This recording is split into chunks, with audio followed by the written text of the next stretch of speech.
നമ്മുടെ കർത്താവായ യേശുക്രിസ്തു മരിച്ച് അടക്കപ്പെട്ടിരിക്കുന്നു. ഉയർത്തെഴുന്നേറ്റു എന്ന് പറഞ്ഞാലും അത് തെറ്റല്ല.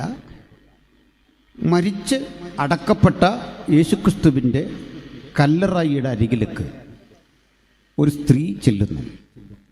അവളുടെ പേര് മറിയം എന്നാണ്. ആ സഹോദരി തുറന്നു കിടക്കുന്ന കല്ലറ കാണുന്നു. ആ കല്ലറക്കുള്ളിലേക്ക് നോക്കുന്നു. ശവശരീരം കിടന്നിരുന്ന സ്ഥലത്ത് ചുരുട്ടി വച്ചിരിക്കുന്ന ഉറുമാലുണ്ട്. യേശുവിനെ കിടത്തിയ ആ സ്ഥലത്ത് കാൽക്കലും തലക്കലുമായി ശുഭ്രവസ്ത്രധാരികളായ രണ്ട് ദൂതന്മാർ, അവരുടെ ദർശനത്തിൽ രണ്ട് പുരുഷന്മാരായി തോന്നും, അവരവിടെ ഇരിക്കുന്നു. ഈ ഘട്ടത്തിൽ സങ്കടപ്പെട്ട് കരയുന്ന മറിയം തിരിഞ്ഞ് പുറത്തേക്ക് നോക്കുമ്പോൾ കല്ലറയുടെ പുറത്ത് കർത്താവായ യേശുക്രിസ്തു അക്ഷരാർത്ഥത്തിൽ നിൽക്കുന്നു. യേശുവിനെ കണ്ട് ഇത് തോട്ടത്തിൻ്റെ ഉടമ എന്ന് തെറ്റിദ്ധരിച്ച് അവനോട് വലിയൊരു റിക്വസ്റ്റ്, വലിയൊരു അപേക്ഷ വെക്കുന്നു. യജമാനനെ,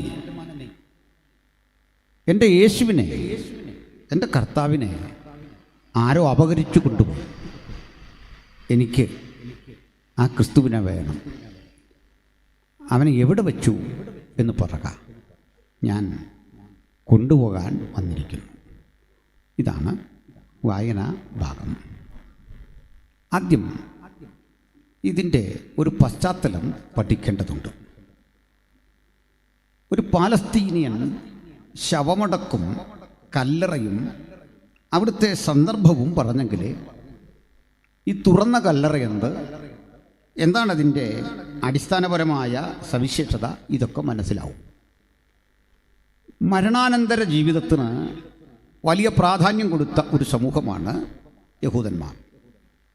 അവരെ സംബന്ധിച്ചിടത്തോളം ദേഹം, ദേഹി, ആത്മാവ് ഇങ്ങനെയുള്ള ത്രിമാന ഘടകങ്ങളിൽ വിശ്വസിക്കുന്നവരാണ്. അവരിലെ സദൂക്യർ എന്നൊരു വിഭാഗം ഒഴിച്ചാൽ ബാക്കി യഹൂദ വിഭാഗങ്ങളൊക്കെ തന്നെ മരണാനന്തര ജീവിത സങ്കല്പങ്ങളിലും ന്യായവിധിയിലും ഒക്കെ വിശ്വസിക്കുന്നവരാണ്. മാത്രമല്ല, ഭൗതിക ശരീരം വളരെ ആദരവോടെ സംസ്കരിക്കണം എന്നും അവർ പഠിക്കുന്നു. അവർക്ക് ഈ പഠനത്തിന് ഒരു സംസ്കാരത്തിൻ്റെ പിൻബലമുണ്ട്.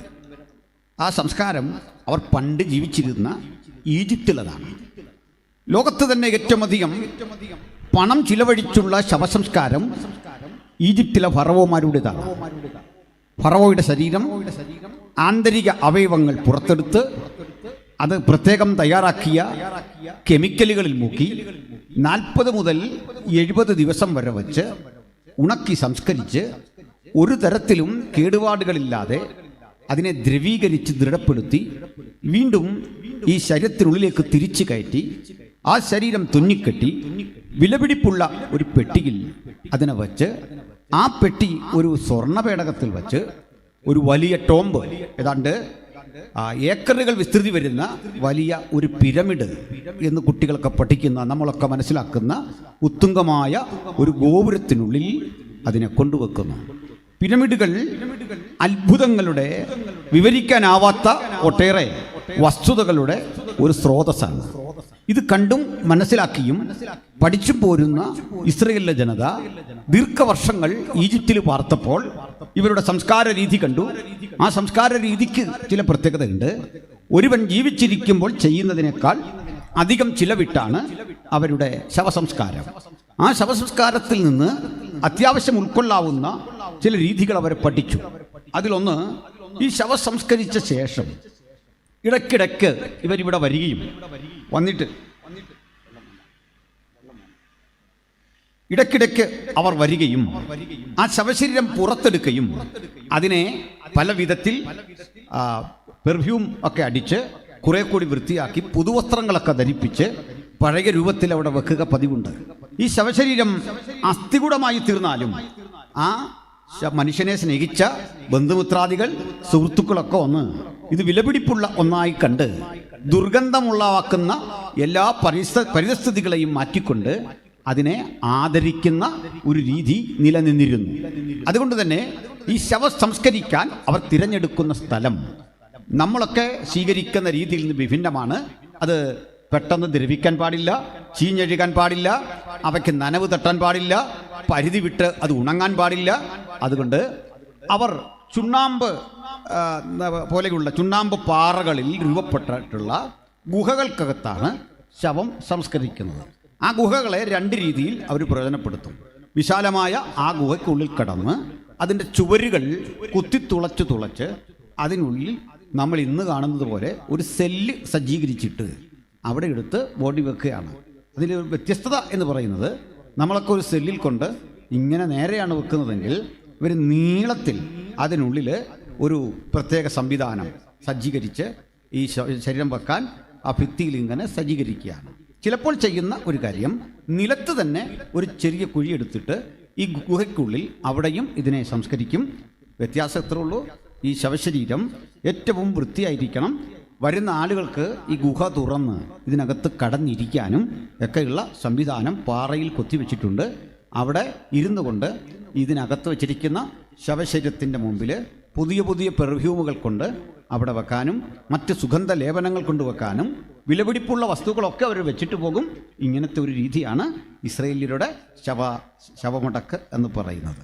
അതുകൊണ്ട് തന്നെ മാന്യമായ ഒരു ശവമടക്കിന് വേണ്ടി ആഗ്രഹിക്കുന്ന ആളുകൾ വർഷങ്ങൾക്ക് മുമ്പ് തന്നെ തങ്ങൾക്ക് വേണ്ടിയോ തങ്ങളുടെ മാതാപിതാക്കൾക്ക് വേണ്ടിയോ കുടുംബ കല്ലറ എന്ന രൂപേണ അവരുടെ വസ്തുവിനോട് ചേർന്ന് ഗുഹകളുണ്ടെങ്കിൽ അല്ലെങ്കിൽ മലകളുണ്ടെങ്കിൽ ആ ചുണ്ണാമ്പ് മലകൾ തുരന്ന് ഇങ്ങനെ ഒരു സജ്ജീകരണം ചെയ്യുക പതിവുണ്ട്. അങ്ങനെയാണ് അരിമത്തയിലെ സമ്പന്നനായ യോസെഫിൻ്റെ ഉടമസ്ഥതയിലുള്ള ഒരു തോട്ടം. ആ തോട്ടത്തിൽ ഒലിവ് മരങ്ങളുണ്ട്, മുന്തിരിയുണ്ട്, പല വൃക്ഷങ്ങളുണ്ട്. അതിനോട് ചേർന്ന് അദ്ദേഹം തനിക്കോ തൻ്റെ പ്രിയപ്പെട്ടവർക്കോ വേണ്ടി സജ്ജീകരിച്ച, ഇതുവരെ ആരെയും വച്ചിട്ടില്ലാത്ത ഒരു കല്ലറ. ഈ കല്ലറയിൽ നമ്മുടെ കർത്താവായ യേശുക്രിസ്തുവിനെ സംസ്കരിക്കുന്നു. ഇതുവരെയുള്ള വസ്തുതയുടെ അടിസ്ഥാനം അവിടെയാണ്. ഞാൻ ഈ കല്ലറയിൽ സംസ്കരിക്കുന്നതിന് തൊട്ടു മുമ്പുള്ള ചില കാര്യങ്ങൾ കൂടി പറയേണ്ടതുണ്ട്. കാരണം ഈ 4-ാം സുവിശേഷത്തിൽ വളരെ അനുഭവ സമ്പന്നമായ ചിലത് കാണാൻ സാധിക്കുന്നുണ്ട്. അതെന്ത് എന്ന് ചോദിച്ചാൽ, യേശുവിൻ്റെ ജനനമൊന്നും പറയാൻ ഈ 4-ാം സുവിശേഷകൻ വലിയ താല്പര്യമെടുക്കുന്നില്ലെന്നല്ല, അത് പറയുന്നില്ല.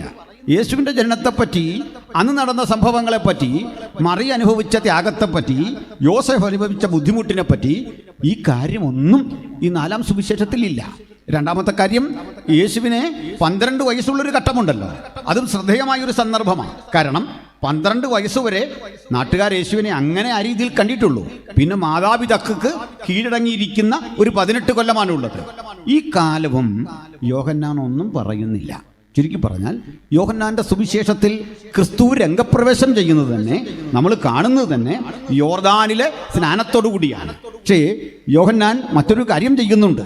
കർത്താവായ യേശുക്രിസ്തുവിൻ്റെ പൂർവാസ്തിത്വം, അതായത് യേശു ജഡത്തിൽ ഒരു മനുഷ്യനായി വെളിപ്പെടുന്നതിൻ്റെ ഒക്കെ കാലങ്ങൾക്കപ്പുറത്ത് പിതാവിനോടുകൂടെ ആദിയിലുണ്ടായിരുന്നു എന്നുള്ള ആ പൂർവ്വ വസ്തുത ഒന്ന് പറഞ്ഞിട്ട്, അതിനെ നമുക്ക് പെട്ടെന്ന് പിടിതരാത്ത ഒരാശയത്തിൽ, മനസ്സിലാകാത്ത ആശയത്തിൽ, വചനം ദൈവമായിരുന്നു, വചനം ദൈവത്തോട് കൂടെയായിരുന്നു, വചനം ജഡമായിത്തീർന്നു, വചനം കൃപയും സത്യവും നിറഞ്ഞവനായി നമ്മുടെ ഇടയിൽ പാർത്തു.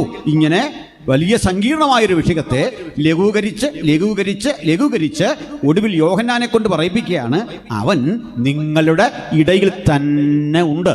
അപ്പോൾ യോഹന്നാന്റെ എഴുത്തിന്റെ ശൈലി പെട്ടെന്നർക്കും പിടിതരാത്ത ജീവിത സങ്കീർണതകളെ ലളിതവൽക്കരിച്ച് നമ്മുടെ ഇടയിലേക്ക് കൊണ്ടുതരിക. അതാണ് സുവിശേഷവും ഇതര മതങ്ങളും തമ്മിലുള്ള വ്യത്യാസം. എന്ന് വെച്ചാൽ, ദൈവത്തെക്കുറിച്ചുള്ള ചിന്തകൾ, മതചിന്തകൾ പലപ്പോഴും മനുഷ്യന് പ്രാപിക്കാൻ കഴിയാത്ത അകലങ്ങളിൽ എവിടെയോ നിൽക്കുന്ന ഒരു ദൈവത്തെപ്പറ്റി വ്രതമനുഷ്ഠിച്ച്, അനുഷ്ഠാനങ്ങളിലൂടെ നടന്ന്, കർമാദികളിൽ കൂടി സഞ്ചരിച്ച്, കർമ്മകാണ്ഡങ്ങളുടെ വ്യവഹാര മേഖലകളിലൂടെ നിങ്ങൾക്ക് ദൈവത്തെ കണ്ടെത്താൻ സാധിക്കുമെന്നുള്ള മോക്ഷ സിദ്ധാന്തങ്ങൾ മുമ്പോട്ട് വെക്കുമ്പോൾ, ബൈബിൾ അങ്ങനെയല്ല. ആദിയിൽ വചനമുണ്ടായിരുന്നു, വചനം ദൈവമായിരുന്നു, വചനം ദൈവത്തോട് കൂടെയായിരുന്നു.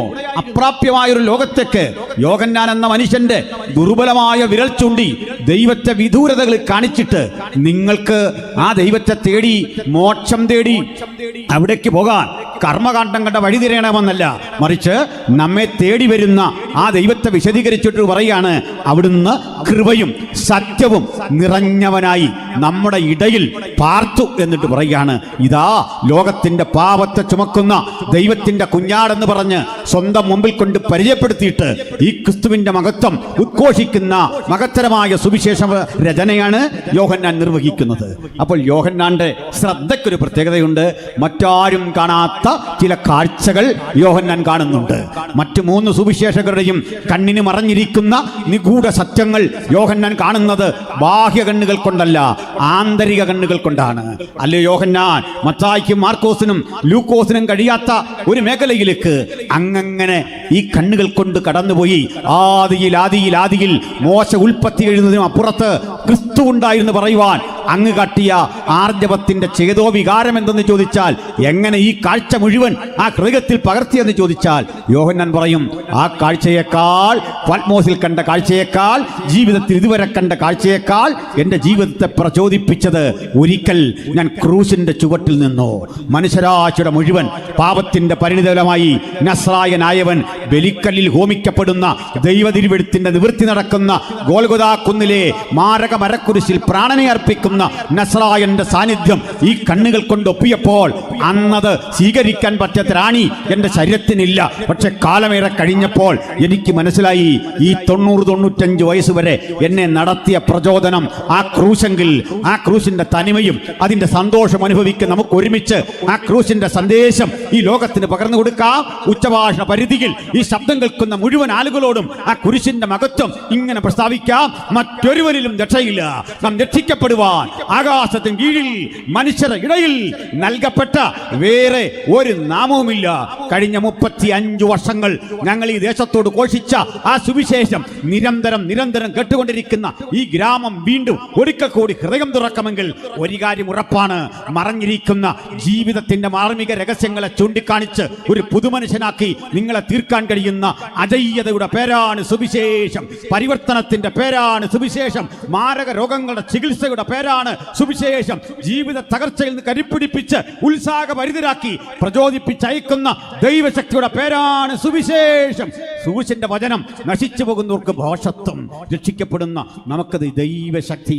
ആ ദൈവശക്തിയിൽ അധിഷ്ഠിതമായ ഒരു പുതുജീവിതത്തെ നയിക്കാൻ തമ്പുരാൻ നമുക്ക് എല്ലാവർക്കും കൃപ നൽകട്ടെ. വളരെ ഏകാഗ്രതയോടെ നമുക്ക് തുടർന്ന് ഈ വചനത്തിന്റെ വഴിയിലൂടെ ഒന്ന് സഞ്ചരിക്കാം.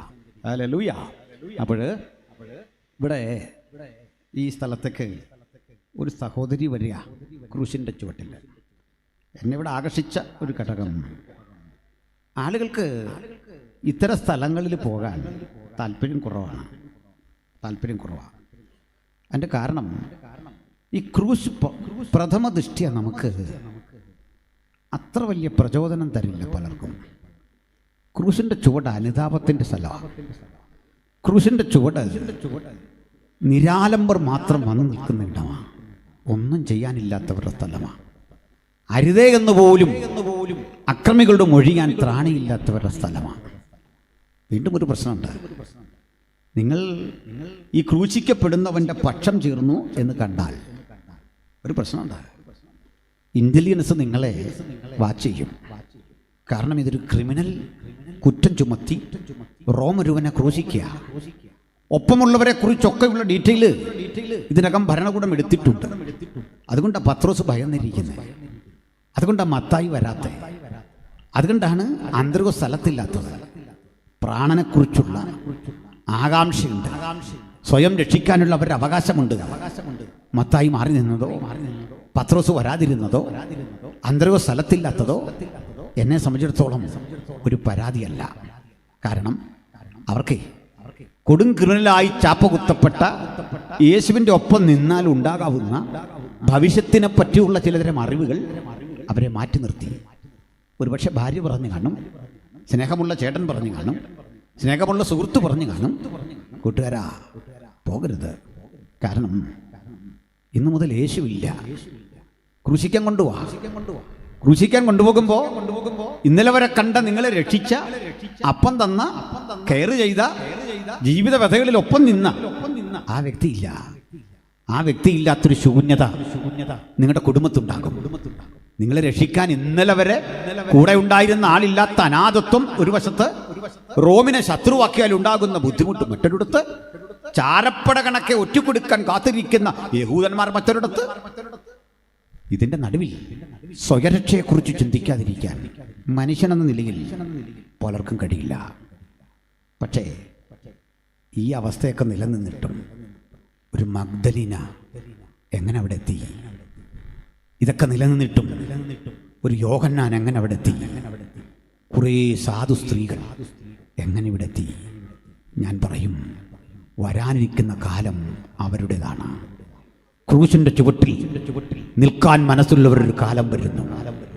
ആഘോഷത്തിമിർപ്പിന്റെ ആരവാരത്തിൽ ഒപ്പം നിൽക്കുന്നവരുടെ നിന്ന് വ്യത്യസ്തമായി എനിക്ക് ക്രൂശിന്റെ ചുവട്ടിൽ നിന്നാൽ മതി, ഇങ്ങനെ ചിന്തിക്കാൻ കെൽപ്പുള്ള ചിലരിന്നിവിടെ എഴുന്നേൽക്കുമെങ്കിൽ ഒരു കാര്യം ഉറപ്പാ, ഈ ദേശത്തിന്റെ വേലയുടെ വ്യാപനം ആ ക്രൂശിന്റെ ചുവട്ടിൽ നിൽക്കുന്നവരുടെ കൂടെയാ. അപ്പം വാങ്ങി ഭക്ഷിച്ച ആയിരങ്ങളുടെ ലിസ്റ്റിൽ പേരില്ലായിരിക്കാം. ഉയർത്തെഴുന്നേൽപ്പെട്ട ലാസറിനെ കാണാൻ കൂടിയ ആൾ ബഹളത്തിനൊപ്പം നിങ്ങളില്ലായിരിക്കാം. യേശു ഒരു കഴുതപ്പുറത്ത് യെരുശലേമിലേക്ക് യാത്ര ചെയ്യുമ്പോൾ ആ ശക്തിപ്രകടനം കണ്ട് ഹോശന്ന എന്ന് പറയാൻ ഈ സ്ത്രീകൾ അവിടെ ഇല്ലായിരിക്കാം. പക്ഷേ നിങ്ങൾ ഇവിടെ ഉണ്ട്. ഈ ക്രൂശിന്റെ ചുവട്ടിൽ ചരിത്രത്തിന്റെ ഗതി നിർണയിക്കുന്ന ഗോൽഗോഥ കൊലക്കളത്തിന്റെ തൊട്ടുമുന്നിൽ ചങ്കുറപ്പോടെ നിന്നവരുടേതാണ് ഈ സുവിശേഷം, അവരുടേതാണ് ഈ ബൈബിൾ, അവരുടേതാണ് ഈ തിരുവെഴുത്ത്. ഉടുപ്പ് മലിനമാകാത്ത കുറെ പേർ സർദീസിൽ എനിക്കുണ്ടെന്ന് പറഞ്ഞതുപോലെ ക്രൂശിന്റെ പരിസരം വിട്ടുപോകാത്ത ചില ആളുകൾ എനിക്കുണ്ട് എന്നതാണ് യേശുവിന്റെ അഭിമാനം. അതാണ് പരിശുദ്ധാത്മാവിന്റെ സന്തോഷം, അതാണ് പിതാവിന്റെ സന്തോഷം. അപ്പം തിന്നവരുടെ മാർഗമല്ലിത്, സൗഖ്യം നേടിയവരുടെ മാർഗമല്ലിത്, ക്രൂശിനെ സഹിക്കാൻ ചങ്കുറപ്പോടെ ഇറങ്ങിത്തിരിച്ചവരുടെ മാർഗമാണിത്. ആളുകളുടെ എണ്ണത്തിലല്ല, ക്രൂശിന്റെ മുമ്പിൽ നിൽക്കുന്നവരുടെ ശക്തി, അവരുടെ ശക്തി ക്രൂശിന്റെ കരുത്ത.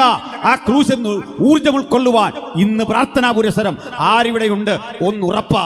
ഇതുവരെ കാണാത്ത ചില പരിതസ്ഥിതികൾ ജീവിതത്തിൽ സംജാതമാകാൻ ആ ക്രൂശ് നമുക്ക് തരുന്ന ഒരു പുതിയ എനർജി ഉണ്ട്, ഒരു പുതിയ കഴിവുണ്ട്, ഒരു പുതിയ ആത്മനിറവിന്റെ വ്യാപനമുണ്ട്.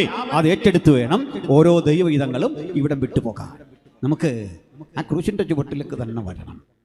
സന്തോഷമല്ലേ? സന്തോഷമാണെന്ന് കരുതുന്നു. ഞാൻ ഈ പ്രഥമ രാത്രി കഴിവതും ക്രൂശീകരണമൊക്കെ പറയാൻ താല്പര്യമുള്ള ഒരാളാണ്. ക്രൂശീകരണത്തെക്കുറിച്ച് പറയാനാണ്. ആദ്യത്തെ ദിവസമാണ് പ്രസംഗമെങ്കിൽ സന്തോഷം, ആദ്യം പ്രസംഗിക്കുന്നതും വലിയ സന്തോഷമാണ്. ഈ ഒടുവിലത്തെ രാത്രി വിളിച്ച എനിക്കൊരല്പം ഭയമില്ലാതില്ല. കാരണം ഞാനൊരു ഉണർവ് പ്രസംഗനല്ല, നിങ്ങൾക്ക് എന്നേക്കാൾ അറിയാം. അടുത്ത കാലത്തൊരു സഹോദരി പറഞ്ഞു, അമ്മച്ചിയാണ്, എനിക്ക് നല്ല ഉറക്കം കിട്ടുന്നില്ല, പ്രാർത്ഥിക്കണം. ഞാൻ പറഞ്ഞ പ്രാർത്ഥിക്കണ്ട, ഞാനിന്ന് പ്രസംഗിക്കുന്നുണ്ട്, 1.5 മണിക്കൂർ ഇരുന്നാൽ ഉറക്കം കിട്ടുമെന്നോ. അങ്ങനെ നിങ്ങൾക്കും കിട്ടും. കാരണം ഞാൻ ഈ ഉറങ്ങുന്നവരെ ഇന്നുവരെയും കുറ്റം പറഞ്ഞിട്ടില്ല. എനിക്കോ ഉറക്കമില്ല. എൻ്റെ വൈഫിനോട് ചോദിച്ചാൽ പറയും 2 മണിക്കൊക്കെയാണ് മിക്കവാറും ഉറക്കം. അപ്പോൾ തൃപ്തികരമായിട്ട് ഉറങ്ങിയിട്ട് നാളുകളായി എന്ന് പറഞ്ഞാൽ അതൊരു അതിശോക്തിയല്ല. ഉറങ്ങുന്നവരെങ്കിലും ഉറങ്ങട്ടെ. അത് ഞാൻ പ്രസംഗിച്ച് കേൾക്കുമ്പോഴാണ് ഉറക്കമെങ്കിൽ അതിൽ വലിയ സന്തോഷം. പിന്നെ ഞാനെടുത്തൊരു തീരുമാനം, ഉറങ്ങുന്ന മനുഷ്യരെ ഞാനായിട്ട് ഉണർത്തില്ല എന്നൊരു തീരുമാനം എടുത്തു. അതിനൊരു കാരണമുണ്ട്. ഞാൻ തീരെ കുട്ടിയായിരിക്കേ, ഹൈറേഞ്ചിൽ തന്നെയാണ്, എന്താ കൊടുവാക്കരണോ അങ്ങനെ കണ്ടൊരു സ്ഥലത്ത്. അതെവിടാന്ന് പോലും ഇപ്പോൾ ഓർക്കുന്നില്ല. കാമാക്ഷി ആ ഭാഗത്തോടെയാണ്. ഒരു ദിവസൻ്റെ കൂടെ വന്നു. അപ്പോൾ ഞാൻ 10-15 മിനിറ്റ് അദ്ദേഹം തന്നു. ചർച്ചിനുള്ളിലാണ് ഞാൻ പ്രസംഗിച്ചു.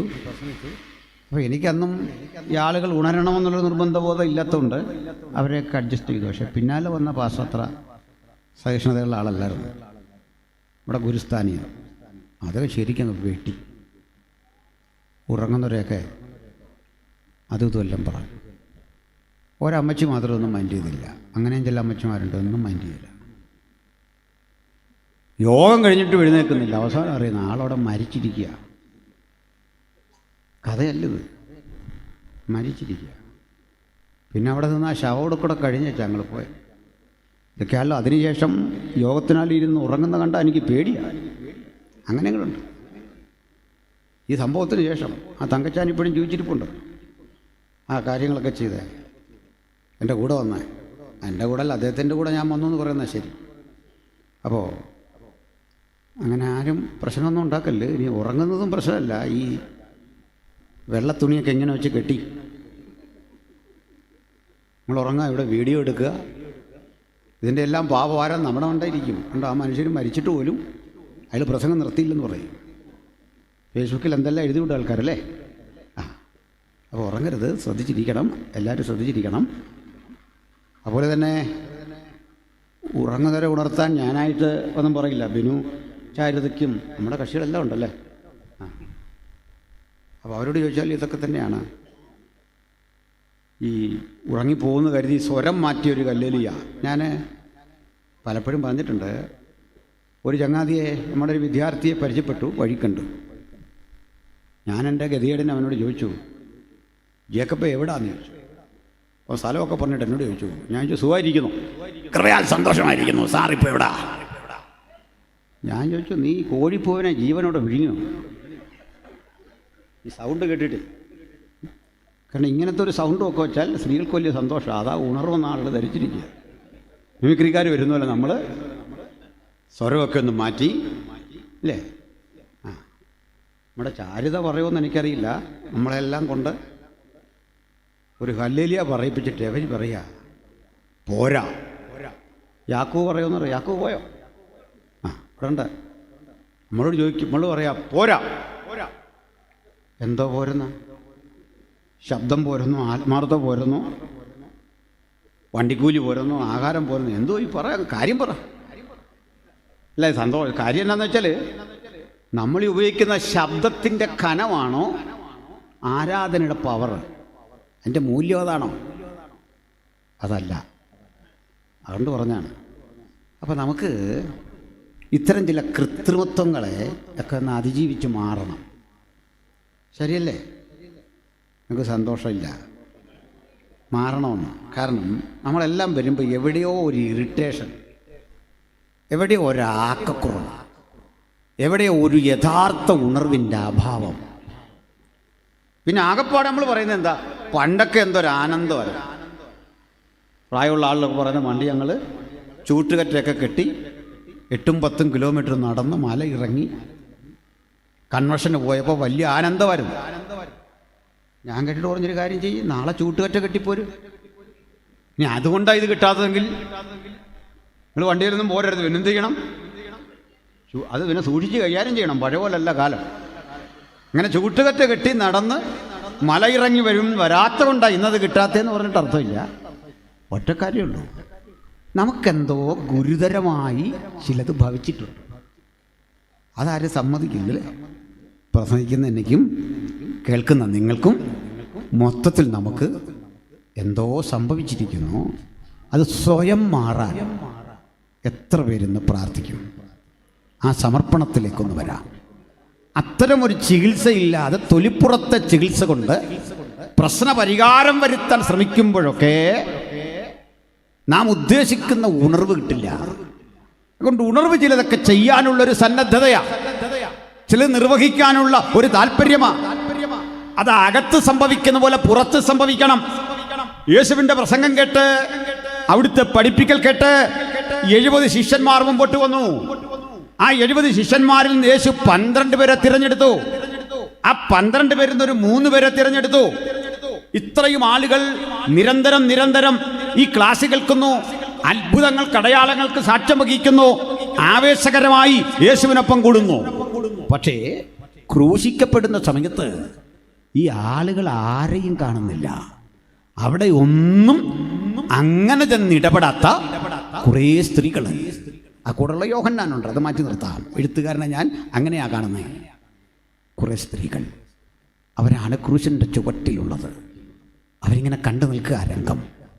ഞാൻ പറയും, അഭൂതപൂർവമായ ആ കാഴ്ച അവർ ഹൃദയത്തിൽ ഒപ്പിയെടുത്തു.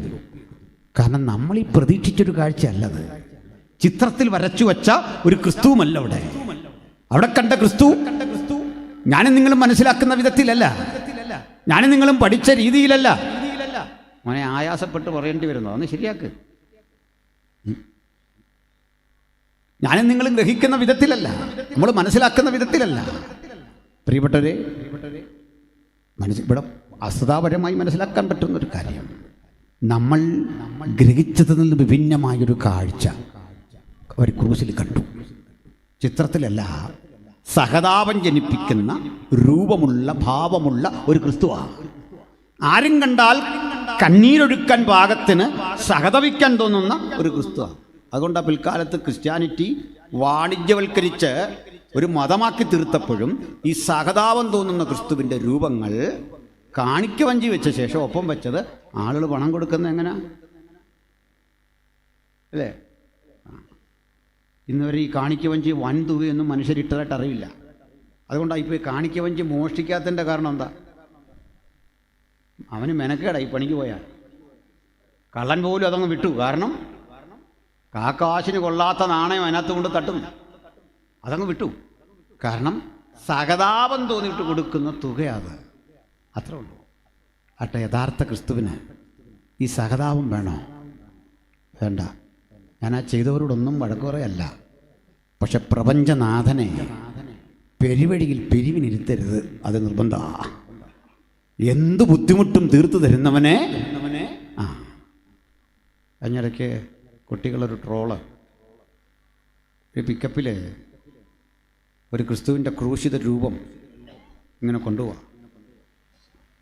ആ ക്രൂശിത രൂപം ഇവിടെ വെക്കാൻ കൊണ്ടുപോവാ. അത് 2-3 ഭായിമാർ കയർ വെച്ച് കെട്ടി താഴെ വീഴാതെ ഇങ്ങനെ താങ്ങിയേക്കുക. താഴത്തെ ക്യാപ്ഷനാണ് ലോകത്തെ മുഴുവൻ രക്ഷിക്കുന്ന ആളാണ്, പക്ഷെ പുള്ളിയെ അവിടെ സുരക്ഷിതമായിട്ട് കൊണ്ടുപോകാൻ ഭായിമാർ വേണോ? അവർ പണിമുടക്കിയാൽ ഇതങ്ങ് ചെല്ലില്ല. ഒരു ഗതികേട് കണ്ടില്ലേ? ഞാൻ ആരെയും വിമർശിച്ചതല്ല, ഒരു വസ്തുത പറഞ്ഞതാണ്. യഥാർത്ഥത്തിൽ ക്രൂശിതനായി കിടക്കുന്ന ക്രിസ്തുവിൻ്റെ രൂപമില്ലേ, ആ രൂപം ലിയനാർഡോ ഡാവിഞ്ചിയുടെ ക്യാൻവാസിന് വഴങ്ങില്ല. ആ രൂപം പിക്കാസോയുടെ ആ മഷിപ്പാത്രത്തിന് വഴങ്ങില്ല. ആ രൂപം മൈക്കലാഞ്ചലോയ്ക്ക് പിടികിട്ടില്ല. കാരണം വചനം പറയുന്നു, അവൻ ദൈവകൃപയാൽ എല്ലാവർക്കും വേണ്ടി മരണം ആസ്വദിച്ച ക്രിസ്തു. ജീവിതത്തിൽ ആദ്യമാണ് മരണം ആസ്വദിക്കുന്ന ഒരുവനെ കാലം കണ്ടത്. മരണം ആസ്വദിച്ച് തീർക്കുക. അതിന്റെ കാരണം ഇഞ്ചിഞ്ചായി തന്നെ കൊലപ്പെടുത്താൻ അടുത്തു വരുന്ന അതിശക്തമായ ഏറ്റുമുട്ടലുകളെ, അതിശക്തമായ മാരകമായ ആക്രമണങ്ങളെ സ്വന്തം ശരീരത്തിൽ ഏറ്റുവാങ്ങുമ്പോഴും ധൈര്യം നഷ്ടപ്പെടാതെ, അടിപതറാതെ നിവരെ നിന്നുകൊണ്ട് ധന്യനായവൻ ആ മരണം ഇങ്ങനെ ഏറ്റെടുത്ത് പിതാവിൻ്റെ സന്നിധിയിൽ തൻ്റെ ആത്മാവിനെ ഭരമേൽപ്പിക്കുന്ന ഒരസുലഭ നിമിഷം ഇത് സ്ത്രീകൾ കണ്ടു. അരിമത്തിലെ യോസേഫും നിക്കോദിമോസും വന്ന് ഈ ശവശരീരം ഏറ്റുവാങ്ങി. പീലാത്തോസ് ശവശരീരം കൊടുത്തു. ആ ശവശരീരം കൊണ്ട് ആരെയും വെച്ചിട്ടില്ലാത്ത കല്ലറയിൽ വെച്ചു. ആ കല്ലറയിൽ 3 ദിവസം ആ ശവശരീരം ഇരിക്കുന്നു. 3-ാം ദിവസത്തിന്റെ പ്രഭാതത്തിൽ, അതിപ്രഭാതത്തിൽ ഇരുട്ടുള്ളപ്പോൾ മറിയ കല്ലറയ്ക്കൽ ചെല്ലുന്നു. ആ കല്ലറ തുറന്നു കിടക്കുന്ന കാഴ്ച കാണുന്നു.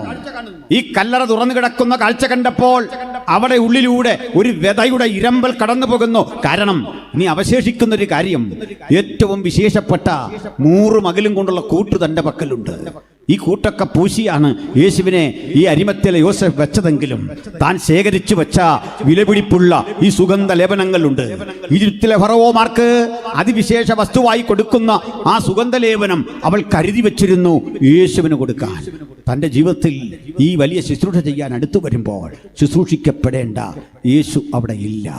ആ കാഴ്ച അവളെ നടുക്കുന്നു. ആ ഒറ്റപ്പെടൽ അവളിൽ ദുഃഖമുളവാക്കുന്നു. അകത്ത് 2 മനുഷ്യരെ കാണുന്നു. ഒരു കാര്യം ഓർക്കുക, ഇതൊരു സ്ത്രീയല്ലേ. ഈ സ്ത്രീ എങ്ങനെയാണ് അതിപ്രഭാതത്തിൽ ഇരുട്ടുള്ളപ്പോൾ അവിടെ വന്നത്? ഏത് ധൈര്യമാണ് അവരെ ആ ഒറ്റയ്ക്ക് വരാൻ പ്രേരിപ്പിച്ചത്? ആ കല്ലറയ്ക്കുള്ളിൽ അവർ കാണുന്നത് 2 പുരുഷന്മാരെയല്ലേ? അസമയത്ത് 2 പുരുഷന്മാർ അവിടെ നിൽക്കുന്നത് കണ്ടിട്ടും ആ സ്ത്രീക്ക് ഭയം വരാഞ്ഞതിൻ്റെ പിന്നിലെ കാരണം എന്തെന്നറിയണ്ടേ? ഇതൊരു 2ാം ജന്മമാണ്. നാളുകൾക്കപ്പുറത്തെ കല്ലെറിയാൻ ചിലര് ഒരുമിച്ച് തടുത്തുകൂട്ടിയ കല്ലുകൾക്കിടയിൽ നിന്ന് എനിക്ക് പ്രാണനെ തിരിച്ചു തന്ന്, വീണ്ടെടുപ്പ് തിരിച്ചു തന്ന്, എൻ്റെ മേൽ ഒരു സുരക്ഷിതത്വത്തിൻ്റെ മുദ്ര വെച്ച് അയച്ചവനെ കാണാൻ ഞാനിവിടെ വന്നതെങ്കിൽ എന്നെ തകർക്കാൻ ആ മുദ്ര ഭേദിച്ച് ഒരുവനും സാധിക്കില്ല എന്ന ഉറപ്പിൻ്റെ രക്ഷകർത്തൃത്വം അവൻ എനിക്ക് പകർന്നു തന്നിട്ടുണ്ട്. ഈ വാഗ്ദത്തമുള്ള ദൈവമക്കളെ ഓർത്ത് ഞാൻ ദൈവത്തെ സ്തുതിക്കുന്നു. ഒരണുക്കൾക്കും തൊടാനാവാതെ, ഒരു ശത്രുവിനും തൊടാനാവാതെ, ഒരു ഭീകരനും തൊടാനാവാതെ എനിക്കും ഇതേ വച്ചിട്ടുള്ള ആ മുദ്രയുടെ ബലത്തില ഞാൻ ഈ പ്രഭാതത്തിൽ ഈ കല്ലറയ്ക്ക് മുമ്പിലേക്ക് എത്തിച്ചേരുന്നത്. ഒന്നിനെയും ഭയമില്ലാതെ, പിശാചുക്കളെ ഭയമില്ലാതെ, പ്രേത കുടീരങ്ങളെ ഭയമില്ലാതെ, ചുറ്റും കേൾക്കുന്ന ശബ്ദങ്ങളെ ഭയമില്ലാതെ ഈ സ്ത്രീ ഒറ്റക്കൊറ്റയ്ക്ക് നടന്നു വരുമ്പോൾ നമുക്ക് ചോദിക്കാം, നീ എങ്ങനെ ഇവിടെ വരെ എത്തി? അവൾ പറയും, ഞാൻ കുറ്റാക്കുറ്റിരുട്ടത്ത് എന്റെ യാത്ര ആരംഭിച്ചതാ. കടവാതിലുകളുടെ ചിറകടി ശബ്ദം ഞാൻ കേൾക്കുന്നുണ്ട്. ഈ ശ്മശാന ഭൂമിയിൽ പിന്നെയും തൂക്കിയിട്ടിരിക്കുന്ന നിരവധി ക്രൂശിതന്മാരുടെ ശവശരീരം ചീഞ്ഞഴുകിയ അതിന്റെ നടുവിലൂടെ വരുമ്പോഴും എനിക്ക് ഭയമില്ലാത്തതിന്റെ കാരണം രണ്ടാ: തികഞ്ഞ സ്നേഹം ഭയത്തെ പുറത്താക്കുന്നു. യേശുവിനോടുള്ള തികവാർന്ന സ്നേഹം എന്റെ ഭയത്തെ മാറ്റിക്കളഞ്ഞു.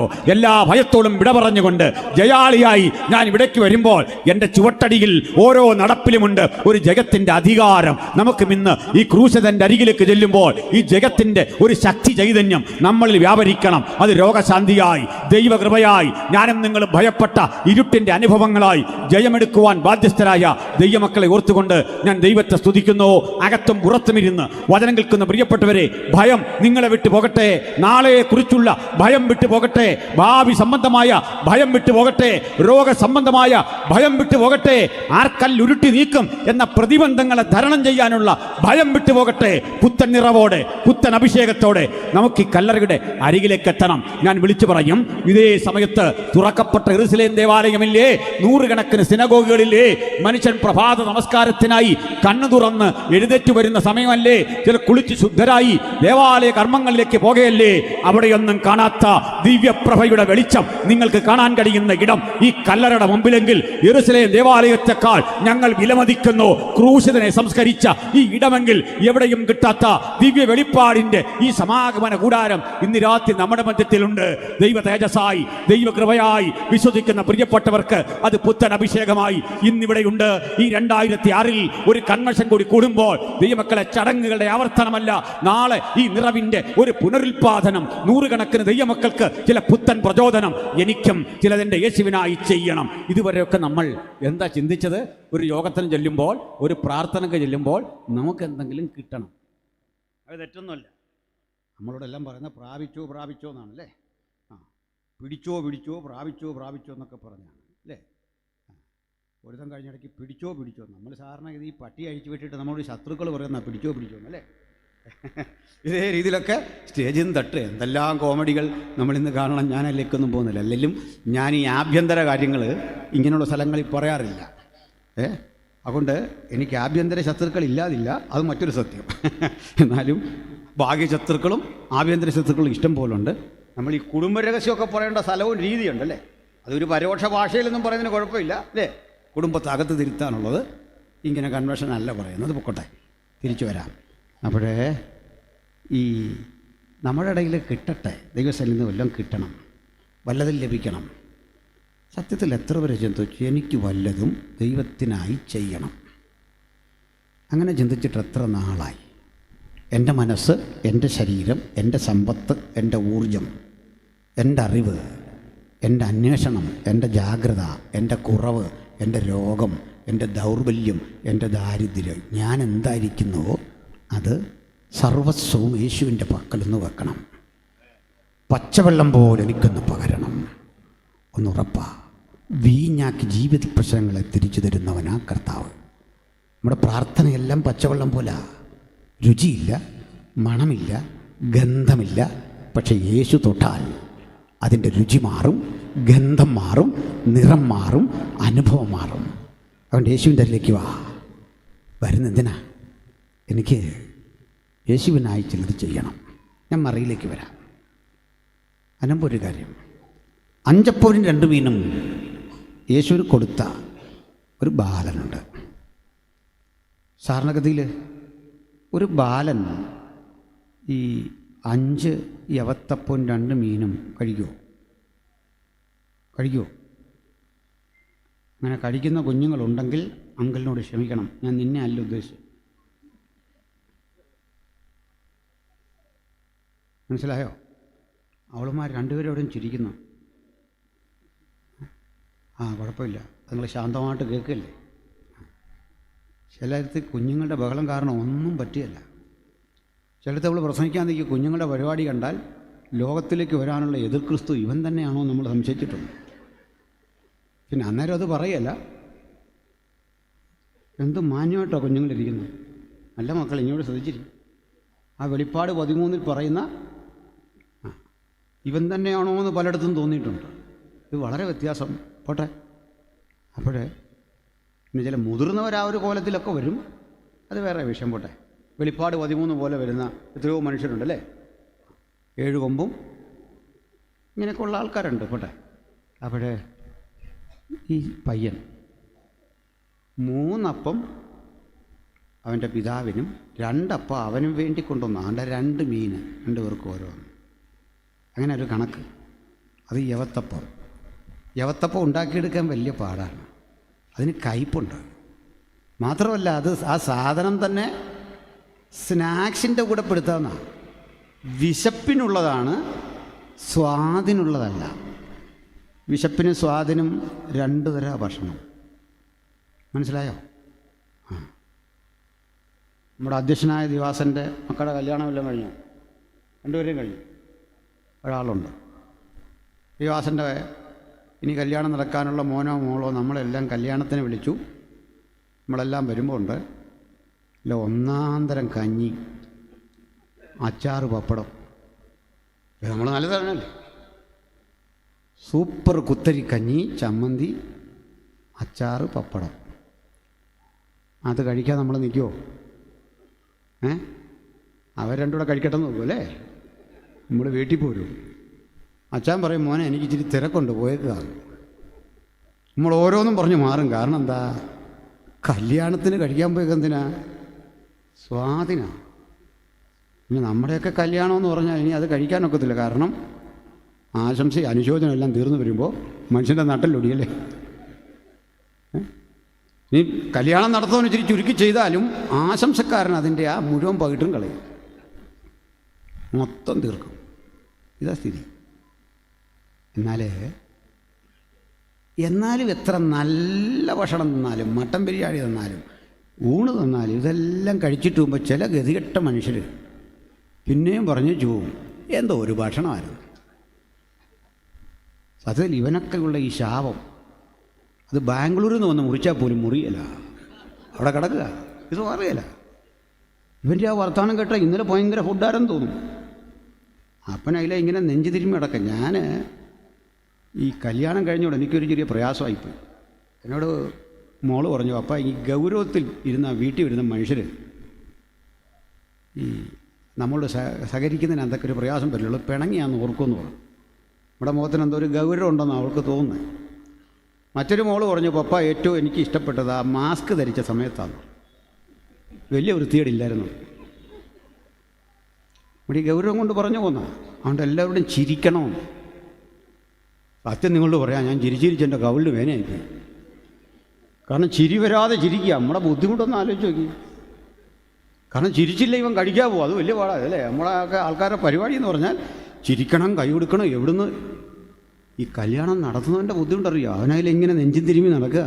അന്നേരം നമ്മൾ പറയാണ് പഴം ഒത്തില്ല, ഐസ്ക്രീം ഒത്തില്ല, അങ്ങ് പോയേക്കെ ഒന്ന് അനുഗ്രഹിച്ചിട്ട് പോവല്ല. നമ്മുടെ ആൾക്കാർ രോഗിയെ കാണാൻ ചെന്നാൽ കണ്ടോ 1 കിലോ ഓറഞ്ചും കൊണ്ട് അങ്ങോട്ട് ചെല്ലും. ആ ഓറഞ്ച് അവിടോട്ട് വെച്ചിട്ട് ആ സ്കാനിങ് റിപ്പോർട്ടെല്ലാം എടുത്ത് നോക്കിയിട്ട് പറയാം, ഞങ്ങൾക്ക് ഇതുപോലൊരു അപ്പച്ചനുണ്ടായിരുന്നു, കഴിഞ്ഞ മാസം മരിച്ചു പോയെന്ന്. ഇതേ രോഗം. നീ എന്തിനു പോയതാ ഈ ഓറഞ്ചും മേടിച്ച്? ഒരാശ്വാസവും കൊടുക്കുകയില്ല. അപ്പോഴേ സ്വാദിനുള്ള ഭക്ഷണം വേറെ, സ്നാക്സ് വേറെ. ഒന്ന് കഴിക്കുക അല്ലേ? മനസ്സിലായില്ല. അത് ആദ്യത്തെ മനസ്സിലായി. ഒരു മരണ വീട്ടിൽ നമ്മൾ ചെന്നു.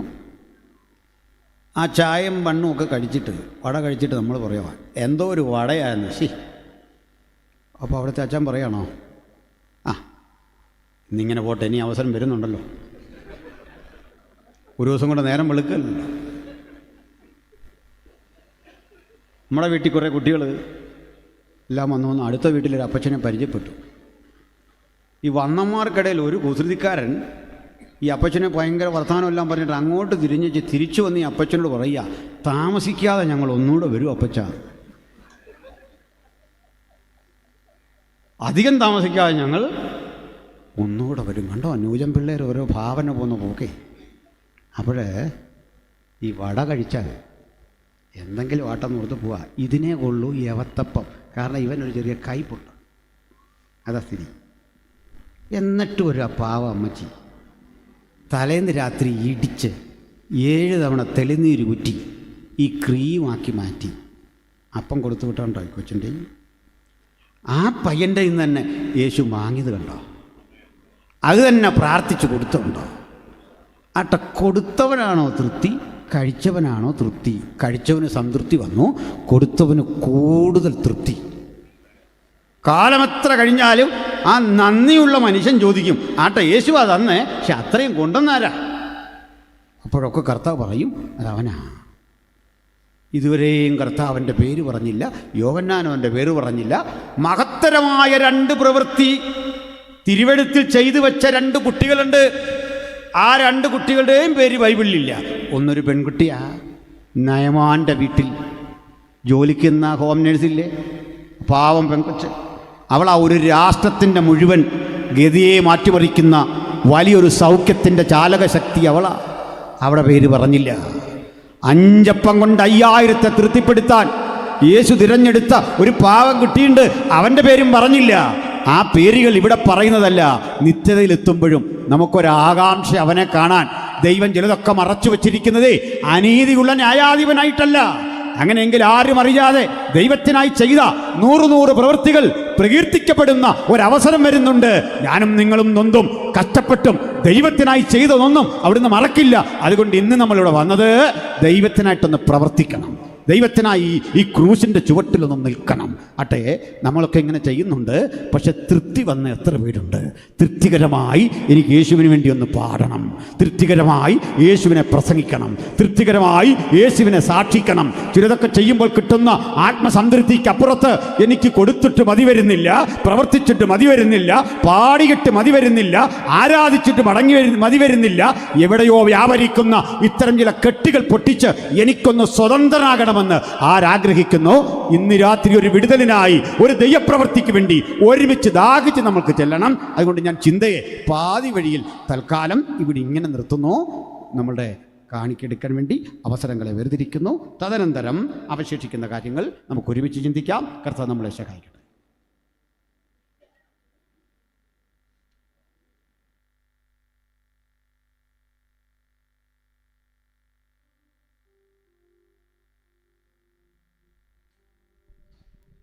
Praise the Lord. സ്തോത്ര കാഴ്ച എടുക്കുന്ന സമയമാണ്. നാളത്തെ പ്രോഗ്രാം വേഗത്തിലൊന്ന് പറയാം. നാളെ രാവിലെ 10 മണി മുതൽ 1 മണി വരെ ഇവിടെ വെച്ച് ബൈബിൾ ക്ലാസ് ഉണ്ടായിരിക്കുന്നതാണ്. അതുപോലെ 5 മണി മുതൽ 6 മണി വരെ കൺവെൻഷൻ്റെ അനുഗ്രഹത്തിന് വേണ്ടി ആലയത്തിനകത്ത് പ്രാർത്ഥന നടക്കുന്നു. നാളെ പ്രാർത്ഥിക്കേണ്ട സഭകൾ കൃത്യമായിട്ട് നിങ്ങളെ അറിയിച്ചിട്ടുണ്ടല്ലോ, വന്ന് അതിൽ സംബന്ധിക്കാനായിട്ട് ഓർമ്മപ്പെടുത്തുന്നു. 6 മണി മുതൽ 9 മണി വരെയുള്ള പൊതുയോഗം നടക്കും. നാളെ കർത്താവിൻ്റെ ദാസൻ പാസ്റ്റർ എബി എബ്രഹാം പത്തനാപുരം ദൈവവചനം ശുശ്രൂഷിക്കും. നാളത്തെ യോഗങ്ങൾക്ക് വേണ്ടി പ്രാർത്ഥിക്കുകയും എല്ലാവരും കടന്നു വന്ന് സംബന്ധിക്കുകയും ചെയ്യുക. ഇപ്പോൾ ഗായക സംഘം ഒരു പാട്ട് പാടും. ആ സമയത്തെ സ്തോത്ര വഴിപാടുകൾ ദൈവസന്നിധിയിൽ അർപ്പിക്കുകയും ചെയ്യും.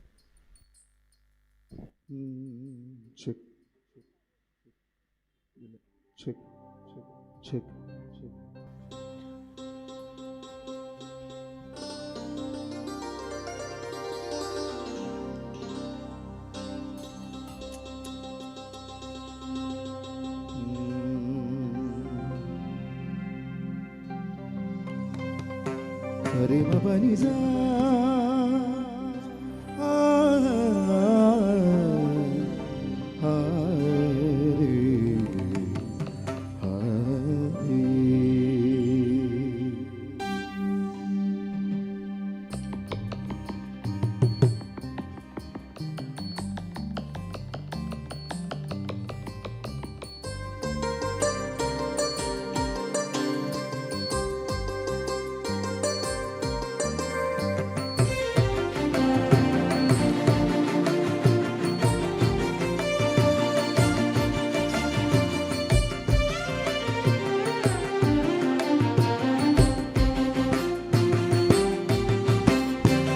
അഖിലേശനന്ദനനും അഖിലാണ്ട നായകൻ അഖില ഗുണമുടയോരും പരമേശ്വരോ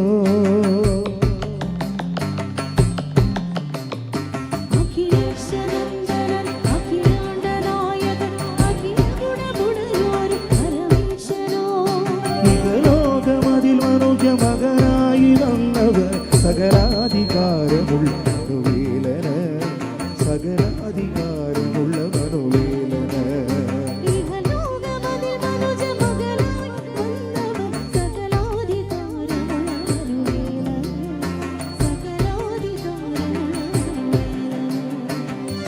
അഖിലേശനന്ദനനും അഖിലാണ്ട നായകൻ അഖില ഗുണമുടയോർ പരമേശനോ ഇകലോകമതിൽ മനുജ മകനായി വന്നവർ സകലാധികാരമുള്ള മനുവേലന സകലാധികാരമുള്ള മനുവേലന ജയമംഗളം നിത്യശുഭമംഗളം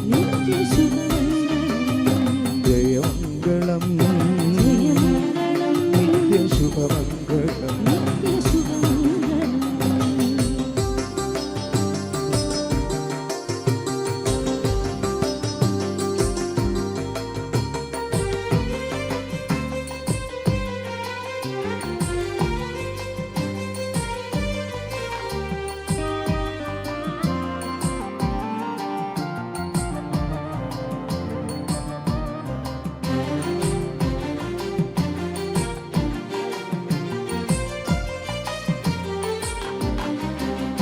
കാഹളങ്ങൾ ധ്വനിച്ചിടവേ കാറ്റി ജ്വലിച്ചിടവേ വേഗമോട് ദൂതർഗണം പാഞ്ഞു വരവേ കാഹളങ്ങൾ ധ്വനിച്ചിടവേ കാറ്റി ജ്വലിച്ചിടവേ വേഗമോട് ദൂതർഗണം പാഞ്ഞു വരവേ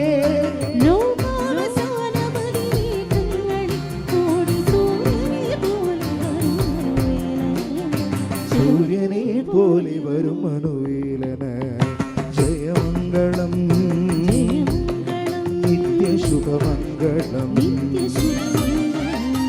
ജയമംഗളം നിത്യശുഭമംഗളം അഖിലേശനന്ദനനും അഖിലാണ്ട നായകൻ അഖില ഗുണമുടയോർ പരമേശ്വരോ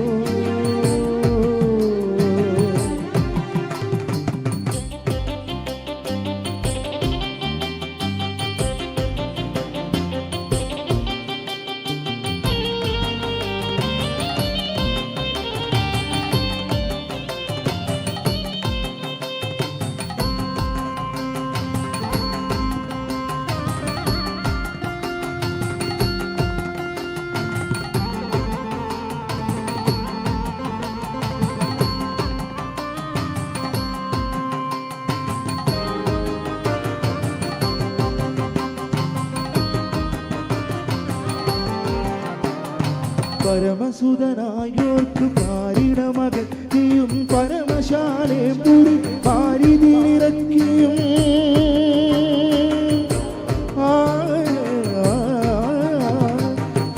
പരമസുതനായോർക്ക് പാരിട മടക്കിയും പരമശാലെ പുരി പാരിതിറക്കിയും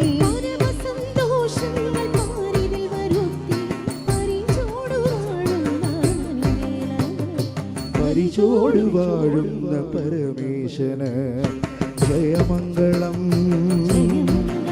നിത്യശുഭമംഗളം ജയമംഗളം നിത്യശുഭമംഗളം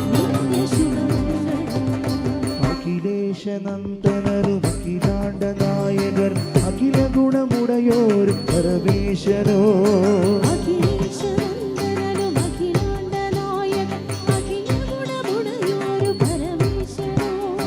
ഇഹലോകമതിൽ മനുജ മകനായി വന്നവർ സകലാധികാരമുള്ള മനുവേലന സകലാധികാരമുള്ള മനുവേലന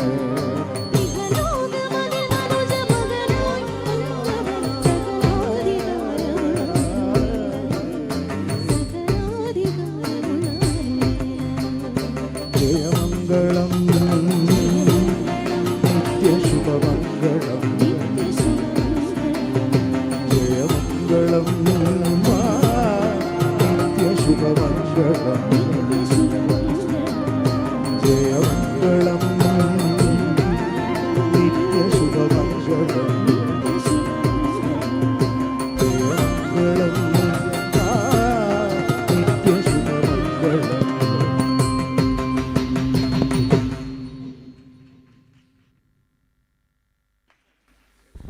പ്രൈസ് ദി ലോർഡ്. അർപ്പിക്കപ്പെട്ട സ്തോത്ര കാഴ്ചയ്ക്കും തുടർന്നുള്ള വചന ശുശ്രൂഷയ്ക്കുമായി കർത്താവിൻ്റെ ദാസൻ പരിശുദ്ധൻ ദാനിയേൽ മുമ്പോട്ട് വന്ന് പ്രാർത്ഥിക്കും.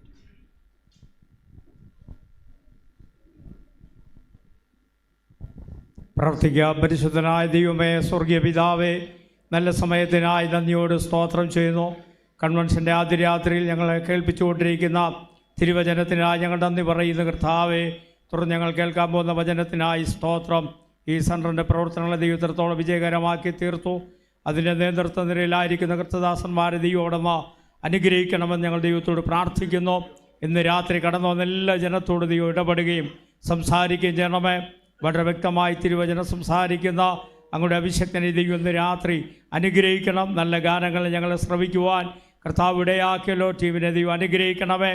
കർത്താവിൻ്റെ വേലയെ സ്നേഹിച്ചുകൊണ്ട് അർപ്പിക്കപ്പെട്ട സ്വോത്ര വഴിപാടുകൾക്കായി മനഃപൂർവ്വദാനങ്ങൾക്കായി പ്രാർത്ഥിക്കുന്നു. തൻ്റെ മക്കളെ സമൃദ്ധിയായി അനുഗ്രഹിച്ചാട്ടെ. ഈ കൺവെൻഷൻ തീരുമ്പോൾ വലിയൊരു ഉണർവോ ഉപ്പുതറ സെൻട്രൽ ഉണ്ടാകുവാൻ ദൈവാത്മാവ് ഇടയാക്കണം. അത്ഭുതം പ്രവർത്തിക്കണം. യേശുവിൻ്റെ നാമത്തിൽ തന്നെ. തുടർന്നും വചനം നാം കേൾക്കാൻ പോകുകയാണ്. പ്രാർത്ഥനയോടെ ആയിരിക്കാം കർത്താവിൻ്റെ ദാസൻ. തമ്പുരാൻ്റെ സന്നിധിയിൽ നമ്മൾ ചിലത് സമർപ്പണം ചെയ്യാൻ വന്നിരിക്കുകയാണ്. ഇത്തരമൊരു ചിന്ത പറയുമ്പോൾ എൻ്റെ മനസ്സിലേക്ക് വരുന്ന കാലികമായൊരു വിമർശനമുണ്ട്.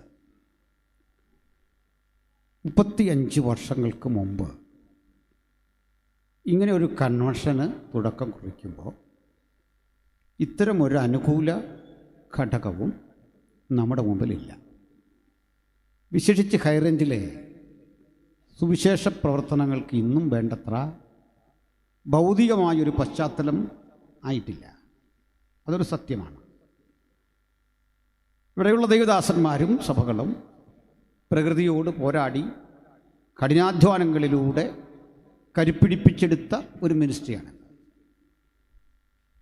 പക്ഷെ ഒന്നുണ്ട്, 35 വർഷങ്ങൾക്കപ്പുറത്ത് ഇത്തരമൊരു യോഗം സംഘടിപ്പിച്ചാൽ വരുന്ന ആളുകളുടെ 10 മടങ്ങ് ജനതയെ ദൈവം ഇന്ന് നമുക്ക് തന്നിട്ടുണ്ട്.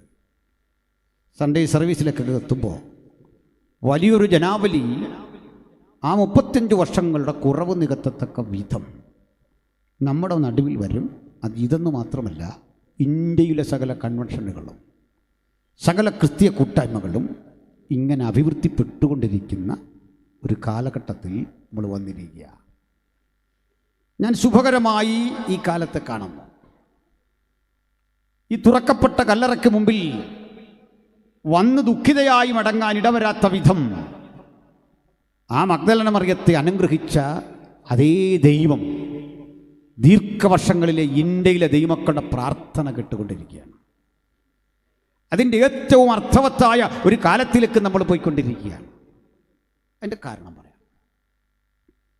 ഒന്നാമത്, നമ്മുടെ രാജ്യത്ത് നമ്മുടെ സഹോദരങ്ങളായിട്ടുള്ള വിശേഷിച്ച് നേഴ്സുമാരോ മെഡിക്കൽ ലൈനിൽ എഞ്ചിനീയറിംഗ് മേഖലയിലൊക്കെ ജോലി ചെയ്തുകൊണ്ടിരുന്ന കുട്ടികൾ വിദേശ രാജ്യങ്ങളിലൊക്കെ പോയി അവരുടെ അധ്വാനത്തിൻ്റെയും കഠിന പരിശ്രമങ്ങളുടെയും ഒക്കെ ഫലമായിട്ട് അത്തരം നന്മകളിലൂടെയാണ് സഭാപ്രവർത്തനങ്ങൾക്കൊരു ഭൗതിക സഹായം ലഭ്യമായിട്ടുള്ളത്.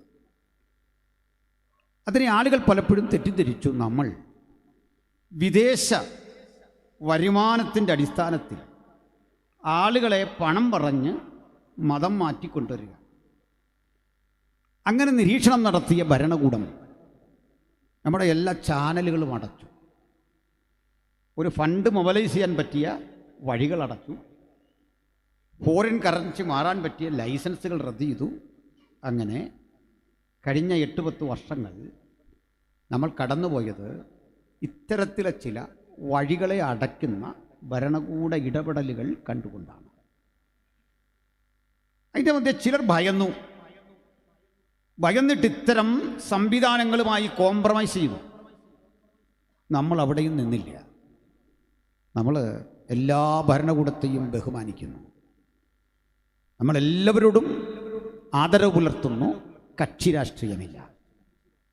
രാഷ്ട്രീയ ബോധം വ്യക്തിപരമാണ്. സഭയ്ക്കൊരു രാഷ്ട്രീയ നിലപാടുമില്ല. ഈ രൂപത്തിൽ ഇതുവരെ പ്രവർത്തിച്ചു വന്നു. അപ്പോൾ വഴികളടഞ്ഞു. ഇവിടെ ബൈബിൾ കോളേജുകൾ പലതും പൂട്ടി. മിഷൻ സ്ഥാപനങ്ങളും ഹെഡ്ക്വാർട്ടറുകളും ഏതാണ്ട് ശൂന്യമായി. ഇന്ത്യ മുഴുവൻ ഇത്തരമൊരു പരിസ്ഥിതി സംജാതമായി. പക്ഷെ ആളുകൾ ധരിച്ചു ഇതൊക്കെ പൂട്ടിക്കെട്ടിയപ്പോൾ ഇന്ത്യയിൽ പ്രാർത്ഥിക്കുന്ന ദൈവമക്കളുടെ കൂട്ടായ്മകൾക്കെന്തോ അപജയം വന്നു എന്ന് തെറ്റിദ്ധരിക്കേണ്ട. ഏറ്റവും അധികം ആളുകൾ ഈ വിശ്വാസം കൈക്കൊണ്ട് സഭ വളർന്നത് കഴിഞ്ഞ 10 കൊല്ലങ്ങളിലാണ് ഇന്ത്യയിൽ. അപ്പോൾ ഒരു കാര്യം മനസ്സിലായി, സമ്പത്തല്ല സഭാ വളർച്ചയുടെ അടിസ്ഥാനം, വിദേശ നാണയമല്ല അതിൻ്റെ അടിസ്ഥാനം, സ്ഥാപനവൽക്കരിക്കപ്പെട്ട ഹെഡ്ക്വാർട്ടറുകളല്ല അതിൻ്റെ അടിസ്ഥാനം. ആത്മസന്നദ്ധരായി പണിയെടുക്കാൻ മനസ്സുള്ള സുവിശേഷകരും പ്രാർത്ഥിക്കുന്ന ദൈവമക്കളും പ്രവർത്തിക്കുന്ന സഹപ്രവർത്തകരുമാണ് ക്രിസ്തീയ വിശ്വാസത്തിൻ്റെ അടിത്തറ. അവരെ കൊണ്ടാണ് ദൈവം വലിയ മാറ്റങ്ങൾക്ക് അവസരമൊരുക്കാൻ പോകുന്നത്. അതുകൊണ്ട് ഇന്നും ആ ചാൻസ് അന്യമായിട്ടില്ല. ഇതിനു വേണ്ടിയാണ് ഞങ്ങൾ നിലകൊള്ളുന്നത്, പ്രസംഗിക്കുന്നത്, പ്രവർത്തിക്കുന്നത്. തിരികെ വരാം. ഇത്രയും പറഞ്ഞപ്പോൾ അനുബന്ധമായി പറയേണ്ട മറ്റൊരു കാര്യം കൂടിയുണ്ട്. നമ്മുടെ ഈ വളർച്ചയെക്കുറിച്ചൊക്കെ ആളുകൾ പറയുമ്പോൾ, പഠിപ്പിക്കുമ്പോൾ പറയാറുണ്ട്, നമ്മൾ പണം കൊടുത്ത്, അത് ചിലർ പണമെന്ന് പോലും പറയില്ല, പാൽപ്പൊടി കൊടുത്ത് ആളുകളെ മതം മാറ്റി. എന്തേ പാൽപ്പൊടി മോശം സാധനമാണോ? പാൽപ്പൊടി കൊടുത്തപ്പോൾ ക്രിസ്ത്യവിശ്വാസം സ്വീകരിച്ച് ആരാന്നറിയണ്ടേ? 5000 വർഷത്തെ ചരിത്രവും പൈതൃകവും പാരമ്പര്യവും സംസ്കാരമുള്ള എന്ന് ഘോഷിച്ച പല മനുഷ്യരും പാൽപ്പൊടി ഒരു വശത്ത്, 5000 ഒരു വശത്ത്. അവരെന്തുകൊണ്ട് പാൽപ്പൊടിയെ ഇഷ്ടപ്പെട്ടു? ഒക്കെ പഠിക്കേണ്ട വിഷയമാണ്. പാൽപ്പൊടിയാണെങ്കിൽ സ്വയം ചെറുതാകല്ലേ. എന്നാൽ ഞാൻ അതിൻ്റെ ചില കാര്യകാരണങ്ങൾ പറഞ്ഞുകൊണ്ട് ഇതിലേക്ക് വരാം. പള്ളത്ത് ഒരു മിഷണറി പ്രവർത്തിക്കാൻ വന്നു വർഷങ്ങൾക്ക് പുറത്ത്. അദ്ദേഹത്തിൻ്റെ പേര് ഹെൻറി ബേക്കർ ജൂനിയർ എന്നായിരുന്നു. മേലികാവിൽ അതിശക്തമായൊരു പ്രവർത്തനത്തിന് അടിത്തറയിട്ട് അവിടെ സ്കൂളും കലാലയങ്ങളും അനുബന്ധ സൗകര്യങ്ങളും ചിട്ടപ്പെടുത്തി പള്ളത്ത് ഒരു ഓഫീസെടുത്ത് പ്രവർത്തിക്കാൻ വന്ന ഈ ഹൈറേഞ്ചിൻ്റെ അടിവാരത്തു നിന്ന് ഒരു പറ്റ ആളുകൾ ഒരു പ്രഭാതത്തിൽ ആ മിഷനറിയെ തേടിച്ചെല്ലുക. അവർ അദ്ദേഹത്തെ കണ്ടു. നിങ്ങൾ എന്തിനു വന്ന? അവിടുന്ന് ഞങ്ങളുടെ നാട്ടിലൊന്ന് വരണം, ഞങ്ങളുടെ നാട്ടിൽ കുഞ്ഞുങ്ങൾക്ക് പഠിക്കണം, ഞങ്ങൾക്ക് അക്ഷരം പഠിക്കണം, അങ്ങൊരു സ്കൂൾ തുടങ്ങണം. അദ്ദേഹം പറയാൻ നടക്കില്ല, എനിക്ക് ചെയ്യാവുന്നതല്ല ഞാൻ ചെയ്തു കഴിഞ്ഞു. മാത്രമല്ല അവിടേക്ക് വിടാൻ അധ്യാപകരില്ല, അതാ വലിയ വിഷയം. വാദ്യന്മാരില്ല, പഠിപ്പുള്ള മനുഷ്യർ കുറവാണ്. അത് സർവീസ് മൈൻഡോടെ പ്രവർത്തിക്കണം. ആര് പറഞ്ഞില്ല, അങ്ങ് വരണം, ഞങ്ങൾ ഒന്നുകൂടെ വരും. ഒന്നല്ല, പല ഘട്ടങ്ങളായി 6 സംഘങ്ങൾ അവിടെ വന്നു. ഒരു ദിവസം അദ്ദേഹം വചനം ധ്യാനിച്ചുകൊണ്ടിരിക്കുകയാണ്. ഞാൻ ഇനിയും ആ വിധവയുടെ പ്രതിക്രിയ നടത്തി കൊടുക്കുന്നില്ലെങ്കിൽ അവൾ എൻ്റെ മുഖത്തടിക്കുമെന്ന് പറയുന്ന ന്യായാധിപൻ മൊഴിഞ്ഞ യേശുവിൻ്റെ ഉപമ വായിച്ചുകൊണ്ടിരിക്കുക. ഇതാണ്ട് ഇവർ വീണ്ടും വന്നു. അപ്പം അദ്ദേഹത്തിന് കുറ്റബോധം തോന്നിയിട്ട് പറഞ്ഞു, പോകാം, ഞാനൊരു ദിവസം വരാം. അന്നേരം പറഞ്ഞു, അങ്ങനെ അല്ല, ഇപ്പോൾ തന്നെ വരണം. അദ്ദേഹം അവർക്കൊപ്പം യാത്ര തിരിച്ചു. 2 മുളന്തടി വെട്ടിക്കീറി, അത് പല്ലക്ക് പോലെ ഏണി പോലെ ഉണ്ടാക്കി, അതിൽ കസേര വെച്ച് കെട്ടി ഹെൻറി ബേക്കർ ജൂനിയറെ അതിൽ ഇരുത്തി. അദ്ദേഹം പറഞ്ഞു, നടന്നോളാം. ഈ വന്ന കക്ഷികൾ പറഞ്ഞു, അങ്ങനെ നടപ്പെളുപ്പമല്ല, പാമ്പും മുള്ളും അട്ടയും അങ്ങനെയൊക്കെയുള്ള ജീവികളുള്ള സ്ഥലത്തോട് പോകണം. അദ്ദേഹം നടന്നും ഈ കൃത്രിമ പല്ലക്കിലിരുന്നും 2 ദിവസം കൊണ്ട് ഇവർക്കൊപ്പം യാത്ര ചെയ്ത് പോകും വഴിക്ക് ഭക്ഷണമൊക്കെ വഴിയരികിൽ ഉണ്ടാക്കി കഴിച്ചും കിഴങ്ങ് ചുട്ടു ഭക്ഷിച്ചും ആറ്റിലെ വെള്ളം കുടിച്ചും പ്രഭാതത്തിൽ ഈ ഹൈറേഞ്ചിൻ്റെ അടിവാരത്തിലെത്തി. അന്ന് കേണൽ മൺറോ കാടമൻ ടി എസ്റ്റേറ്റിലേക്ക് പോകാനുള്ള ഒരു കാളവണ്ടിപ്പാത ഒരുക്കി പാതി വഴിയിലെത്തി നിൽക്കുന്ന കാലമാണ്. ഈ കേണൽ മൺറോയ്ക്കൊരു പ്രത്യേകതയുണ്ട്. അദ്ദേഹത്തിൻ്റെ പുത്രനാണ് കേരളത്തിൽ ആദ്യത്തെ ഭൂമി ഇടപാട് നടത്തിയ ആൾ. ഭൂമി ഇടപാടെന്ന് പറഞ്ഞാൽ കേരളം കണ്ട ആദ്യത്തെ ആധാരം നടന്നത് ഇടുക്കി ജില്ലയിലെ മൂന്നാറിലാണ്. മൂന്നാറിലെ 3000 ഏക്കർ തോമസ് മൺറോ എന്ന കൊച്ചുമകന് എഴുതി പേരിക്കൂട്ടുമ്പോൾ ആദ്യത്തെ ആധാരം ഇവിടെ നടന്നു. ആ ആധാരത്തിൽ 1 സെൻറ്റ് സ്ഥലത്തിൻ്റെ വില എന്ന് പറഞ്ഞത് 4 അണയാണ്. 4 അണ എത്രയാണെന്നറിയോ? 25 പൈസ. അറിയാമായിരുന്നോ? ചിലർക്കറിയാം, പ്രായം അത്ര ആയില്ലെന്ന് അറിയിക്കാൻ. അടവൊക്കെ എനിക്ക് മനസ്സിലായി, അണയുടെ കണക്കൊന്നും ഞങ്ങൾക്ക് അറിയത്തില്ല. 4 അണയായിരുന്നു 1 സെൻറ്റ് സ്ഥലത്തിൻ്റെ വില. അപ്പം ഈ കണക്കവിടെ ഇരിക്കട്ടെ, എനിക്ക് വേറെ ചിലവ് പറയാനുണ്ട്, ശ്രദ്ധിക്കണം.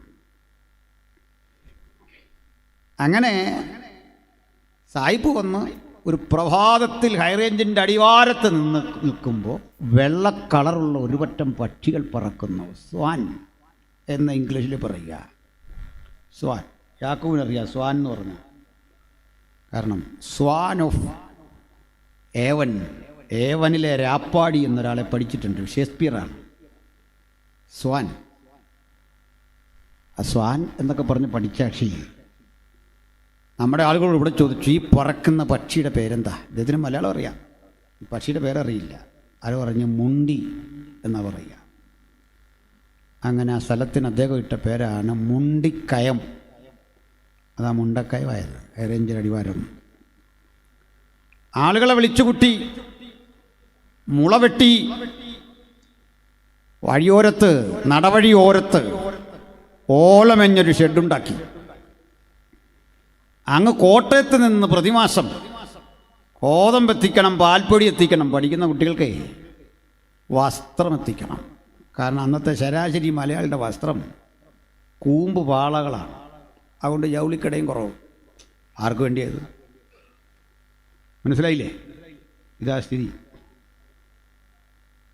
പുരോഗതിഭാഷ ഇതൊക്കെ എന്നെക്കൊണ്ട് അധികം പറയിപ്പിക്കാതിരിക്കാൻ നല്ലത്. അപ്പോൾ അത് ഞാൻ വീഡിയോ ചെയ്തിട്ടിട്ടുണ്ട്, അത്യാവശ്യക്കാർ കേട്ടാൽ മതി, കണ്ടാൽ മതി. ഇതാണൊരവസ്ഥ. ഇവർക്ക് അത്യാവശ്യ വസ്ത്രം, ഒരു തോർത്തുമുണ്ട്, സോപ്പ്, ഇതൊക്കെ കൊടുക്കണം. വാദ്യമാർക്കിടെ താമസിക്കണം. കാരണം ആഴ്ച വന്നു പോകാനൊന്നുള്ള വഴിയില്ല. ഹെൻറി ബെക്കർ കേണൽ മൺറോയെ ബന്ധപ്പെട്ടിട്ട് പറഞ്ഞു, ആ കാടവൻ എസ്റ്റേറ്റിലേക്കുള്ള വഴി നമുക്കൊന്ന് വിപുലമാക്കണം, ഞങ്ങളും കൂടാം. ഇങ്ങനെ കോട്ടയത്തുനിന്നൊരു റോഡ് വെട്ടാൻ. റോഡ് വെട്ടി വെട്ടി വരുമ്പോൾ ഒരു കുഞ്ഞു മല, ആ മല അങ്ങനെ കടന്ന് കയറി വരണമെങ്കിൽ അല്പം പാട്. എല്ലായിടത്തും മുളങ്കാടാണ്. മുളങ്കാടുകളെ കേന്ദ്രീകരിച്ച് സർപ്പക്കാവുണ്ടെന്നും അതിനകത്ത് കടക്കരുതെന്നും പാമ്പ് കടിക്കുമെന്നൊക്കെ ഭയപ്പെട്ടിരുന്നൊരു കാലം. എന്നൊക്കെ മനുഷ്യന് പാമ്പിനെ പേടിയായി. ഇപ്പോൾ പാമ്പിനെ അതിഥി എന്നാണ് വിളിക്കുന്നത്. നമുക്കൊരു അതിഥി ഉണ്ടെന്ന് നമ്മളൊക്കെ ചർച്ചയിൽ പറയും. നമുക്കൊരു അതിഥി ഉണ്ടെന്ന് പറഞ്ഞാൽ ഒരു പാസ്റ്റർ ഗസ്റ്റ് ഉണ്ടെന്ന് അതിൻ്റെ അർത്ഥം. കണ്ടോ, കാലം മാറുന്നതിനനുസരിച്ച് അർത്ഥം മാറുക. ഇതിപ്പോൾ ഒരു അതിഥി ഉണ്ടെന്നൊക്കെ പറഞ്ഞാൽ പിള്ളേർ ക്യാമറയും കൊണ്ട് വരും അതിഥിയെ കാണാൻ. മറ്റേ സാധനമാണ്. അപ്പോൾ പാമ്പുണ്ട്, ആരും കയറുകയില്ല. ഭക്തി, ഭയം, 100 പാലും ഒക്കെ വെച്ച് പാമ്പിനെ സേവിക്കുക മനുഷ്യർ. അപ്പോൾ ഈ ഹെൻറി ബേക്കർക്ക് മനസ്സിലായി, പേടി കാരണം ഇമാരിനകത്ത് കയറുകയില്ല. പാമ്പിനേക്കാൾ പേടി അവിടെ വസിക്കുന്ന ഭൂതപ്രേതാത്മാക്കൾ ഉപദ്രവിക്കുന്നുള്ള പേടി. ഹെൻറി ബേക്കർ പിറ്റേന്ന് ഒരു നാഴി നിറച്ച് പൊന്ന്, ചെറിയ നാണയം, അതുകൊണ്ടെന്ന് എല്ലാവരെയും കാണിച്ചു. ഒരു നാഴി പൊന്നെ അങ്ങോട്ട് വാരിയെടുത്ത് ഈ മുളങ്കാട്ടിലേക്ക് അങ്ങ് എറിഞ്ഞു.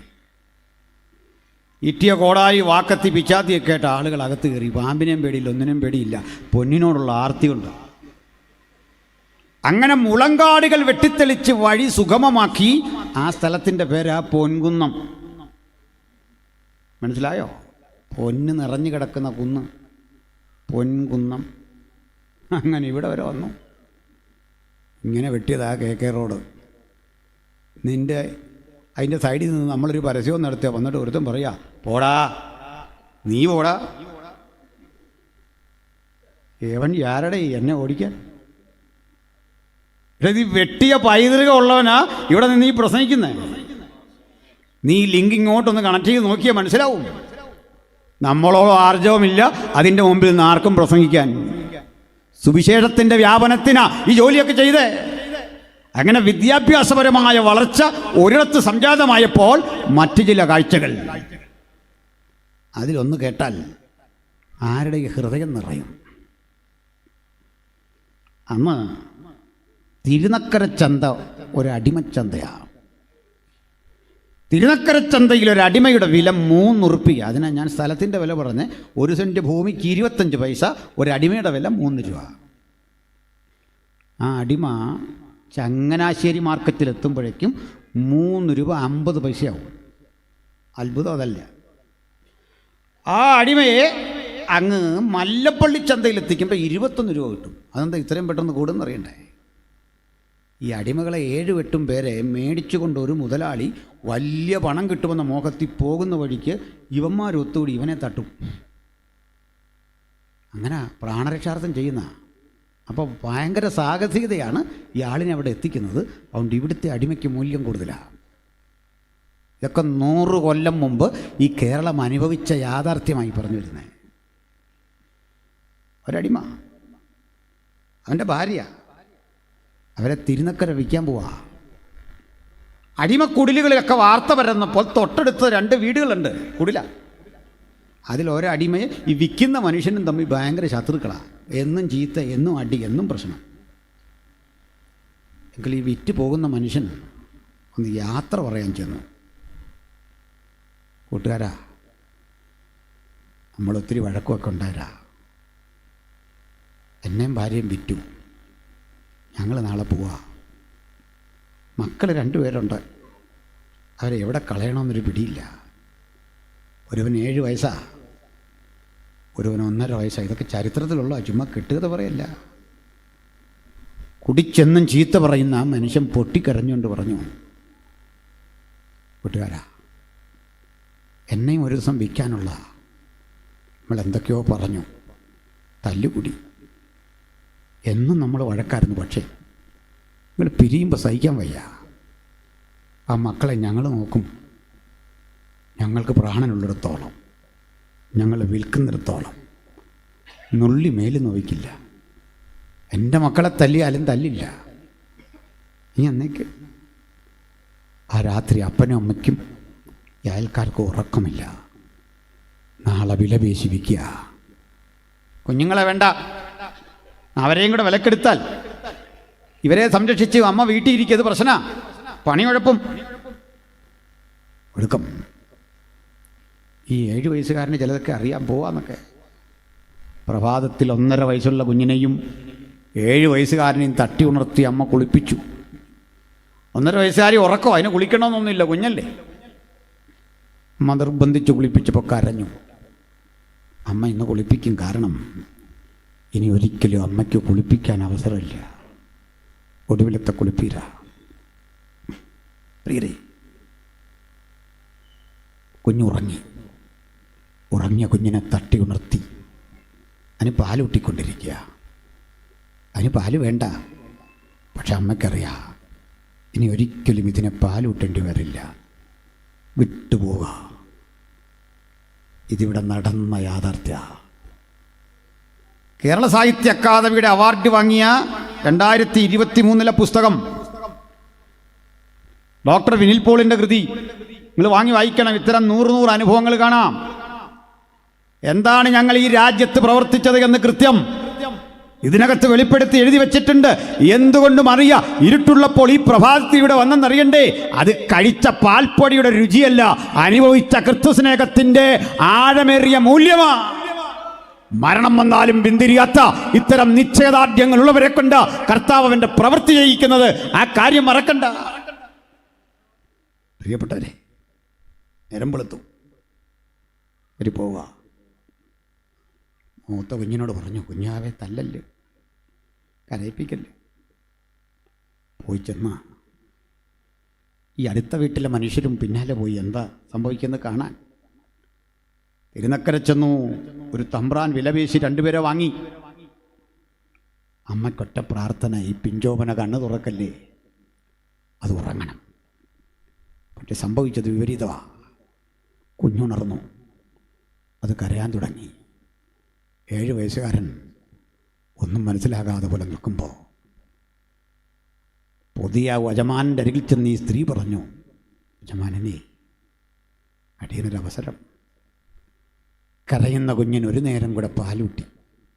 ഒരവസരം. അതൊന്നും പറ്റില്ല. നേരം പോയി വള്ളം ഇപ്പോൾ പോകും, അത് കയറ്, അങ്ങ് പോകണം, കുട്ടനാട് കിടക്കണം, പിന്നെ എവിടേക്കാണ് കൊണ്ടുപോകുന്ന സമയമില്ല. ഇത് കണ്ട് അതുവരെ പിടിച്ചു നിന്ന പുരുഷനും പൊട്ടിക്കരഞ്ഞു. നമ്മുടെ ഹെൻറി ബേക്കർ ജൂനിയർ അവിടെ എത്തിയ വിചാരിതായി. ചോദിച്ചറിഞ്ഞു, എന്താ പ്രശ്നം, ഇവരെന്തിനാ കരയുന്നത്? സാറേ, അതൊക്കെ നാട്ടു നടപ്പാ, ഇപ്പോൾ ഒത്തിരി പേര് കരയും, ഇതൊക്കെ ഇങ്ങനെയൊക്കെ ഉള്ളതാ, ഞങ്ങളതൊന്നും അങ്ങനെ ഗവനിക്കില്ല. അല്ല, കാര്യം പറ. ഒരു ബേക്കർ കാര്യം പറഞ്ഞിട്ട് ചോദിച്ചു, ഇവരെന്ത് വിലയ്ക്കാണ് നിങ്ങൾ വാങ്ങി? വില പറഞ്ഞു. ഞാനത് കൂട്ടിത്തരഞ്ഞതാ. ഇരട്ടി വില കൊടുത്ത് ഈ 2 ആളുകളെ വാങ്ങി. മക്കളെ ഒപ്പം നിർത്തി പള്ളത്തെ മിഷൻ സ്റ്റേഷനിൽ കൊണ്ടുവന്നു, പാർപ്പിച്ചു, പഠിപ്പിച്ചു, കലാലയത്തിൽ വിട്ടു. അവരുടെ അന്തസ്സിനും ആഭിജാത്യത്തിനും ഇണങ്ങുന്ന വിധത്തിൽ അവരെ പരിപാലിച്ചു. ശരിയാണ്, പാൽപ്പൊടി കൊടുത്തിട്ടുണ്ടാകാം, വസ്ത്രം കൊടുത്തിട്ടുണ്ടാകാം, അവരെ അന്തസ്സിന് ഇണങ്ങുന്ന വിധത്തിൽ പരിപാലിച്ചിട്ടുണ്ടാകാം. അത് ഈ ബൈബിൾ അവർക്ക് കൊടുത്ത മാന്യതയാ, ഇതിൽ വിരാജിക്കുന്ന ക്രിസ്തു കൊടുത്ത സ്വീകാര്യതയാ. ആയിരക്കണക്കിന് ആളുകൾക്ക് ഈ അവസ്ഥാവിശേഷം ഉണ്ടാകുമ്പോൾ എന്തായിരുന്നു ഒരു കാലഘട്ടം ഈ കേരളം കണ്ടുകൊണ്ടിരുന്നത്? വലിയ വയലുകൾ, ഈ വയലുകളിൽ വെള്ളം നിറഞ്ഞിട്ട് അശാസ്ത്രീയമായ പണി കൊണ്ട് ചെളിവാരി നിറച്ചുണ്ടാക്കുന്ന അതിൻ്റെ ആ പാടവരമ്പുകൾ പൊട്ടിയൊലിച്ച വെള്ളം അടുത്തടുത്ത പാടത്തിൽ കടന്നിട്ട് വൻ കൃഷിനാശം സംഭവിച്ച് വല്ലാത്ത വിധത്തിൽ സാമ്പത്തികമായി തകർന്ന ജന്മി ശംഖ് കറക്കുന്ന മാന്ത്രികനെ അടുത്ത് വിളിച്ച് കാരണം അന്വേഷിക്കും. ഈ മാന്ത്രികൻ വന്നിട്ട് കോഴിത്തലയറുത്തും പലതരം കർമ്മങ്ങൾക്കൊടുവിൽ പ്രശ്നം കണ്ടുപിടിക്കും. ഈ ബണ്ടുറക്കണമെങ്കിൽ ഇവിടെ ഒരു മനുഷ്യൻ്റെ രക്തം വീഴണം, ഒരു പ്രാണൻ ബലിയർപ്പിക്കണം, നരബലി. ഈ ബണ്ടിൻ്റെ തീരത്ത് കുഴികളുണ്ടാക്കാൻ ഒരടിമയെ പറഞ്ഞുവിടും. കുഴിയെല്ലാം ഉണ്ടാക്കിക്കഴിഞ്ഞ് കരയ്ക്ക് കയറി കുഴി തീർന്നു, അത് കാണാൻ വരുന്ന ജന്മി ഇതിനകത്തേക്ക് എന്തെങ്കിലും ഒരു തൂമ്പയോ ഒരു ഗ്ലാസോ പാത്രമോ ഒക്കെ ഇട്ടിട്ട് പറയും, നീ ഇറങ്ങി അതിങ്ങെടുക്ക്. അതെടുക്കാൻ വേണ്ടി ഇറങ്ങുന്നവൻ്റെ തലയിലേക്ക് കല്ലുരുട്ടിയിട്ടും മണ്ണെടുത്തിട്ടും ബണ്ടുറയ്ക്കാൻ ചോര കുരുതി കൊടുത്ത ഒരു ചരിത്രമുണ്ട് ഈ നാടിന്. അങ്ങനെ ആ കണ്ണൻ ചിറയുണ്ടായത്, ചീരൻ ചിറയുണ്ടായത്, ചാത്തൻ കേരി ഉണ്ടായത്, ചങ്ങനാശ്ശേരി ഉണ്ടായത്. കണ്ണനെ ചവിട്ടിത്താഴ്ത്തി കണ്ണൻ ചിറയുണ്ടായി, ചീരനെ ചവിട്ടിത്താഴ്ത്തി ചീരൻ ചിറയുണ്ടായി, ചാത്തനെ കൊന്ന് കൊല വിളിച്ച ഇടത്ത് ചാത്തൻ കേരിയുണ്ടായി. ചങ്ങനാശ്ശേരി ഭാഗത്തൊക്കെ ചെന്ന സ്ഥലങ്ങളുടെ പിന്നിലെ സ്ഥലനാമത്തിൻ്റെ പിന്നിലെ കാരണമിതാ. അവിടെ വീണ് കിടക്കുന്ന 100 കണക്കിന് നിരപരാധികളുടെ രക്തം പ്രതികാരത്തിനായി നിലവിളിച്ച് ഈ രാജ്യം പുലർത്തിപ്പോരുന്ന ഇത്തരം മ്ലേച്ഛതകളുടെ മീതെ ദൈവത്തിൻ്റെ പ്രതികാരം വരാതിരിക്കാൻ ഒറ്റ കാരണം പ്രാർത്ഥിക്കുന്ന ദൈവമക്കളുടെ സാന്നിധ്യമാ. മനസ്സിലാക്കിക്കൊണ്ടിരിക്കണം. ഈ അവസ്ഥയിൽ നിന്ന് നാടിനെ മാറ്റിയെടുത്ത് സ്വാതന്ത്ര്യത്തിന്റെ ശുദ്ധമായി ശ്വസിക്കാൻ മനുഷ്യരാശിക്ക് അവസരം കൊടുത്ത അതുല്യ കൃതിയുടെ പേരാ വിശുദ്ധ ബൈബിൾ. ഇതിൽ വിരാജിക്കുന്ന നസ്രായനായ യേശുവിനെയും ആ സുവിശേഷത്തിന്റെ മഹിമയെ ഉയർത്തിക്കാട്ടി അന്തസ്സോടെ ആഭിജാത്യത്തോടെ ഞങ്ങൾ വിളിച്ചു പറയുന്നു, മറ്റൊരുവരിലും രക്ഷയില്ല. നാം രക്ഷിക്കപ്പെടുവാൻ ആകാശത്തിന് കീഴിൽ മനുഷ്യരുടെ ഇടയിൽ നൽകപ്പെട്ട അതുല്യ നാമം നസ്രായനായ യേശുക്രിസ്തുവിന്റെ നാമമാണ്. അതുകൊണ്ട് തെരുവോരങ്ങളിൽ യേശുവിന് ഉയർത്തപ്പെടുന്ന പ്രസംഗകർ ഒറ്റപ്പെട്ടുവെന്ന് ധരിക്കണ്ട. നിങ്ങൾക്ക് ഐക്യദാർഢ്യം, ഒറ്റപ്പെട്ടു നിന്ന് സുവിശേഷം അറിയിക്കുന്ന, ലഘുരേഖ കൊടുക്കുന്ന, പ്രാർത്ഥിക്കുന്ന ഒരാൾ പോലും നിങ്ങളെ കണ്ട് അഭിവാദനം ചെയ്തില്ലെങ്കിലും കല്ലെറിഞ്ഞോടിച്ചാലും ചെളിവാരി എറിഞ്ഞാലും ഓർക്കണം, മഹത്വ അടുത്ത ഈ യുദ്ധക്കളത്തിൽ ഞങ്ങൾ നസ്രായന് വേണ്ടി ഭോഷന്മാരായി തീരുന്നു. ആരുടെയും പ്രശംസയോ ആരുടെയും പണമോ ഒരു പിടി ആഹാരമോ പ്രതീക്ഷിച്ചല്ല, മറിച്ച് ദൈവശില്പിയായി നിർമ്മിച്ചതും അടിസ്ഥാനമുള്ളതുമായ ഒരു നഗരത്തെ ലക്ഷ്യമിട്ടുള്ള ഈ വിശ്വസ്തയാർന്ന പ്രയാണത്തിൽ ഞങ്ങൾ ഇറങ്ങി പുറപ്പെടുക. ഇരുട്ടിന്റെ ആത്മാക്കളോട് യുദ്ധം പ്രഖ്യാപിച്ചിട്ട് സന്ധിയില്ലാത്ത സമരത്തിന്റെ മധ്യത്തിൽ അവിടെ വീണ് മരിക്കേണ്ടി വന്നാലും ക്രിസ്തുവിന് നിൽക്കാൻ നെഞ്ചുറപ്പുള്ള സമർപ്പണമുള്ള വിശ്വാസധീരന്മാരായ ഒരു സമൂഹം വീണ്ടും ഇവിടെ എഴുന്നേൽക്കട്ടെ. ഒരു പ്രസംഗവും വ്യർത്ഥമല്ല, ഒരു പ്രവൃത്തിയും വ്യർത്ഥമല്ല, കൊടുത്ത ലഘുലേഖ അത് വ്യർത്ഥമല്ല, പ്രാർത്ഥിച്ചൊരുമ്പെട്ടിറങ്ങിയ ഒരുക്കവും വ്യർത്ഥമല്ല. അതിന് ഞാൻ തെളിവ് പറയാം. ഇന്ന് അനിൽക്കൊടുത്തോട്ടം പ്രസംഗിക്കാൻ വരുമ്പോൾ ഇത്രയും ജനങ്ങളുണ്ട്. ഇത്രയും ജനങ്ങളില്ലേലും ഞാൻ പ്രസംഗിക്കുന്ന ആളാണ്. അതെൻ്റെ കഴിവല്ല. ഈ സ്റ്റുഡിയോയിലിരുന്ന് പ്രസംഗിച്ച് ആരും ഇല്ലേലും കുഴപ്പമില്ല. ക്യാമറാമാൻ മാത്രമേ ഫ്രണ്ടിൽ കാണൂ. അതിപ്പോൾ ഒരു ശീലമായി. ആരും ഇല്ലെങ്കിലും കുഴപ്പമില്ല. ചുരുക്കി പറഞ്ഞാൽ ആരെയൊക്കെയോ ദൈവം കേൾപ്പിക്കുന്നുണ്ട് നമ്മുടെ മെസ്സേജ്. ഹല്ലേലൂയ. എനിക്കൊരു കൂട്ടുകാരനൊരു ബാഹുവർഗിസച്ചാണുള്ളത്. റാന്നിയിൽ അങ്ങേരും മോളും കൂടെ രാവിലെ ടെറസിൻ്റെ മീതെ കയറി നിന്നങ്ങ് പ്രസംഗിക്കും. 5 മണിക്കാന്ന് ഓർത്തണം. ഒരു ദിവസം പ്രസംഗത്തിൻ്റെ ഇടയിൽ 5-5:30 മണിയായപ്പോൾ ഒരു കാറ് അവിടെ കൊണ്ട് ചവിട്ടി നിർത്തി. അവരൊതുക്കിയിട്ട് ബാക്കി കേട്ടു. എല്ലാം കഴിഞ്ഞ് കൈവെട്ടി വിളിച്ചു. ടെറസിൽ നിന്ന് ഇറങ്ങി വന്നു. എന്താണെന്നറിയണ്ടേ? ഒരു കുടുംബം മുഴുവൻ കടം കയറി ആത്മഹത്യ ചെയ്യാൻ പോവാ. ഞങ്ങൾക്ക് വേണ്ടി പ്രാർത്ഥിക്കണം. ആ കുടുംബത്തെ മരണത്തിൽ നിന്ന് രക്ഷിക്കാൻ ഈ അപ്പനും മകൾക്കും അവിടെ നിന്ന് പ്രസംഗിക്കണമെന്ന് ദൈവത്തിന് തോന്നി. ഓഡിയൻസിൻ്റെ വലിപ്പമല്ല, കേൾവിക്കാരുടെ എണ്ണമല്ല, വണ്ടിക്കൂലിയുടെ കാതലല്ല, കഴിക്കുന്ന ഭക്ഷണത്തിൻ്റെ ശക്തിയല്ല, ഉയർത്തുന്ന നസ്രായൻ്റെ ശക്തി. ആ നസ്രായന് ഉയർത്താൻ കിട്ടുന്ന ഏതൊരവസരവും ദേശത്തിന് വിടുതല, അത് ഓർത്തുള്ള ആത്മസമർപ്പണം. ഹല്ലേലൂയ. ഞാൻ അധികം ഒന്നും പരസ്യോഗ വിമർശനക്കാരെ കുറിച്ച് പറയുന്നില്ല. അതൊക്കെ വിടുന്നു. ഒക്കെ ആവശ്യത്തിനായിട്ടുണ്ട്. അതുകൊണ്ടാണ് ഈ ചിലവരൊന്നും നന്നാവില്ല, നമ്മളതിൻ്റെ പുറകെ പോകില്ല. ചിലതൊക്കെ പാളിപ്പോയി കഴിഞ്ഞാൽ അവിടുന്ന് പോക്കാം. വേണ്ടൊരു ചർച്ചിലെ സെക്രട്ടറി അന്നത്തെ കാലത്ത് ഈ ഓലി എന്ന് പറഞ്ഞൊരു സൗകര്യം ഉണ്ടല്ലോ, ഇവിടെയൊക്കെ ഇപ്പോഴും ഉണ്ട്. നമ്മൾ കുളിക്കാനൊക്കെ വീട്ടിൽ സൗകര്യമൊന്നുമില്ല. ഈ ഓലി കുളിക്കാൻ പോയി ഒരുങ്ങി റെഡിയായി വരണം സഭായോഗത്തിന്. ഇങ്ങോട്ട് പോയ വഴിക്ക് ഒരു പരീക്ഷണം ഉണ്ടാകാം. നല്ല വാഴക്കൊല, പാതി പഴുത്തും പഴുക്കാതെ ഏത്തക്കൊല നിൽക്കുക. ഞായറാഴ്ചയാണെന്ന് ഓർത്തോണം. പുള്ളിക്കത് വെട്ടണമെന്ന് തോന്നി. വീട്ടിൽ തിരിച്ചു ചെന്ന് പാക്കത്തിൽ കൊണ്ടുവന്ന് വല്ലവൻ്റെയും പറമ്പിൽ നിന്ന് വെട്ടിയെടുത്ത് ആരും കാണാതെ ചപ്പിട്ട് മൂടി എന്നിട്ട് കുളിക്കാൻ പോയി. അപ്പോൾ ഇതെല്ലാം കണ്ട് വേറൊരുത്തൻ ഇങ്ങനെ നിൽക്കുക അപ്പുറത്ത്. അയാളെ ഇയാൾ കണ്ടില്ല. ഇവനിതെന്തോ പരിപാടി എന്നോർത്ത് ഇങ്ങനെ ഒന്ന് നോക്കിയപ്പോൾ ഈ കൊല കണ്ട് ഇവനിതെടുത്തുകൊണ്ട് പോയി. തിരിച്ചു വന്ന് ഈ മനുഷ്യൻ ഇവിടെ മുഴുവൻ തപ്പിയിട്ട് ഈ സാധനം ഇല്ല. ദൈവകൃപയും പോയി, സന്തോഷവും പോയി. സെക്രട്ടറി അന്നോർത്തോണം. സെക്രട്ടറി ആണല്ലോ നമ്മുടെ പ്രോട്ടോക്കോൾ അനുസരിച്ച് അവസാനം സാക്ഷി പറയുന്ന ആൾ. ഒരു കുനി ഇങ്ങനെ ഇരിക്കുക, സാക്ഷിയും പറയാൻ വയ്യ, ഒരു വിധത്തിൽ ഇങ്ങനെ ഇരിക്കുക. പാസ്റ്റർ എണ്ണീറ്റു, ഇങ്ങനെ കാണിച്ചു, മൈൻഡ് ചെയ്യുന്നില്ല. അവസാനം നിർബന്ധിച്ചാൽ പറ. വലിയ കുറ്റബോധം കൊണ്ട് എഴുന്നേറ്റുണ്ടോ ദൈവമക്കളെ? സെക്രട്ടറിക്ക് തെറ്റിയെടുത്തു എന്ന് വീണ്ടും തെറ്റിയെന്ന്. നമുക്ക് തെറ്റ് പറ്റിയെടുത്തു എന്ന് വീണ്ടും തെറ്റി. സാഹിത്യപരമായ അല്പം വാസനയുള്ളവർക്ക് ഞാൻ പറഞ്ഞതിൻ്റെ അർത്ഥം പിടികിട്ടുള്ളൂ. മനസ്സിലായില്ല? എന്ന് പറഞ്ഞ പോലെ തീരെ ഈ വിഡിത്തം പറയുന്നതിന് മറുപടി ഒന്നും പറഞ്ഞ് ഞങ്ങൾ ആരും പോവില്ല. നമുക്ക് നേരമില്ല. വാ തുറന്ന വെഡിത്തം. മനുഷ്യൻ ഓന്തായിട്ടൊക്കെ മാറുമെന്ന് പറഞ്ഞാൽ അതിപ്പരം ചില സ്വഭാവം അത്രയുണ്ട്. അത് വേറെ കാര്യം. വെക്കിഹ കൊട്ടാരത്തിൻ്റെ മുമ്പിൽ കൂടി മനുഷ്യർ രാത്രി എന്തൊരു നിർബന്ധം ഓന്താവണം. എത്രയോ ജീവി കിടക്കുന്നു അല്ലേ? അതൊക്കെ വിട്ടേക്ക്. അപ്പോൾ പരസ്യവും നടത്തുന്നവർ, പ്രസംഗിക്കുന്നവർ, ശുശ്രൂഷ ചെയ്യുന്നവരൊന്നും ചെയ്യുന്നത് വ്യർത്ഥമല്ല.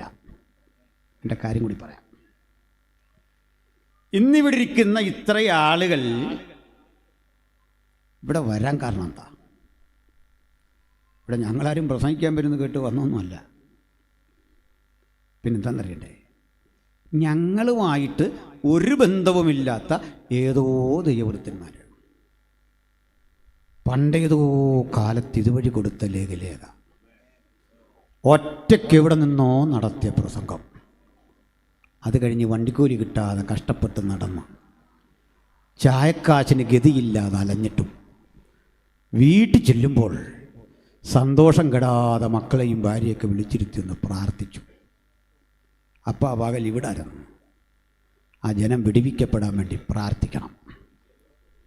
അങ്ങനെ പേരില്ലാത്ത, പെരുമയില്ലാത്ത എത്ര സാധുക്കളുടെ കണ്ണീര് ഉൽപ്പാദിപ്പിച്ച ഉണർവിൻ്റെ ബാക്കി പത്രങ്ങളായി ഈ ഇരിക്കുന്ന നമ്മളെ. ഹല്ലേലൂയ.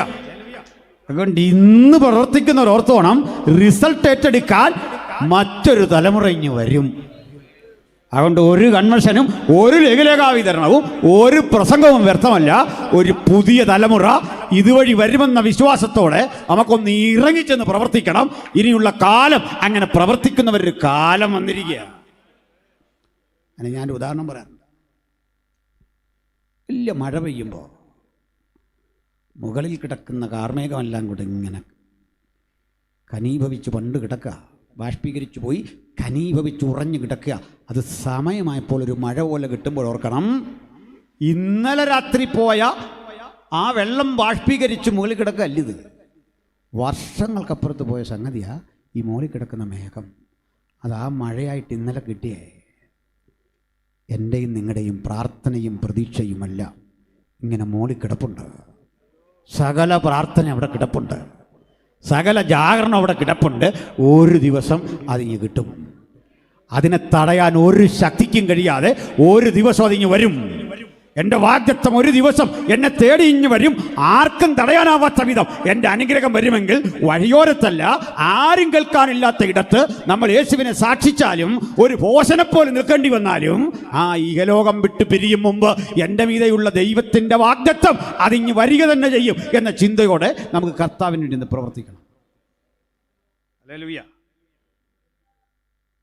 പ്രിയപ്പെട്ടവരെ, ഒന്ന് ഞാൻ പറഞ്ഞ് അവസാനിപ്പിക്കാം. ഈ സഹോദരി ഇവിടെ വന്നു, കല്ലറയ്ക്ക് മുമ്പിൽ. ഭയമില്ല, ആശങ്കയില്ല, അവക്കൊറ്റ ആഗ്രഹം യേശുവിനെ ഈ ശുശ്രൂഷ ചെയ്യണം. ഈ ശവശരീരത്തിന് യേശുവിനെ കാണാൻ പലരും വന്നിട്ടുണ്ട്. യായിറോസ് വന്നത് മകളെ ഉറപ്പിക്കാനാ.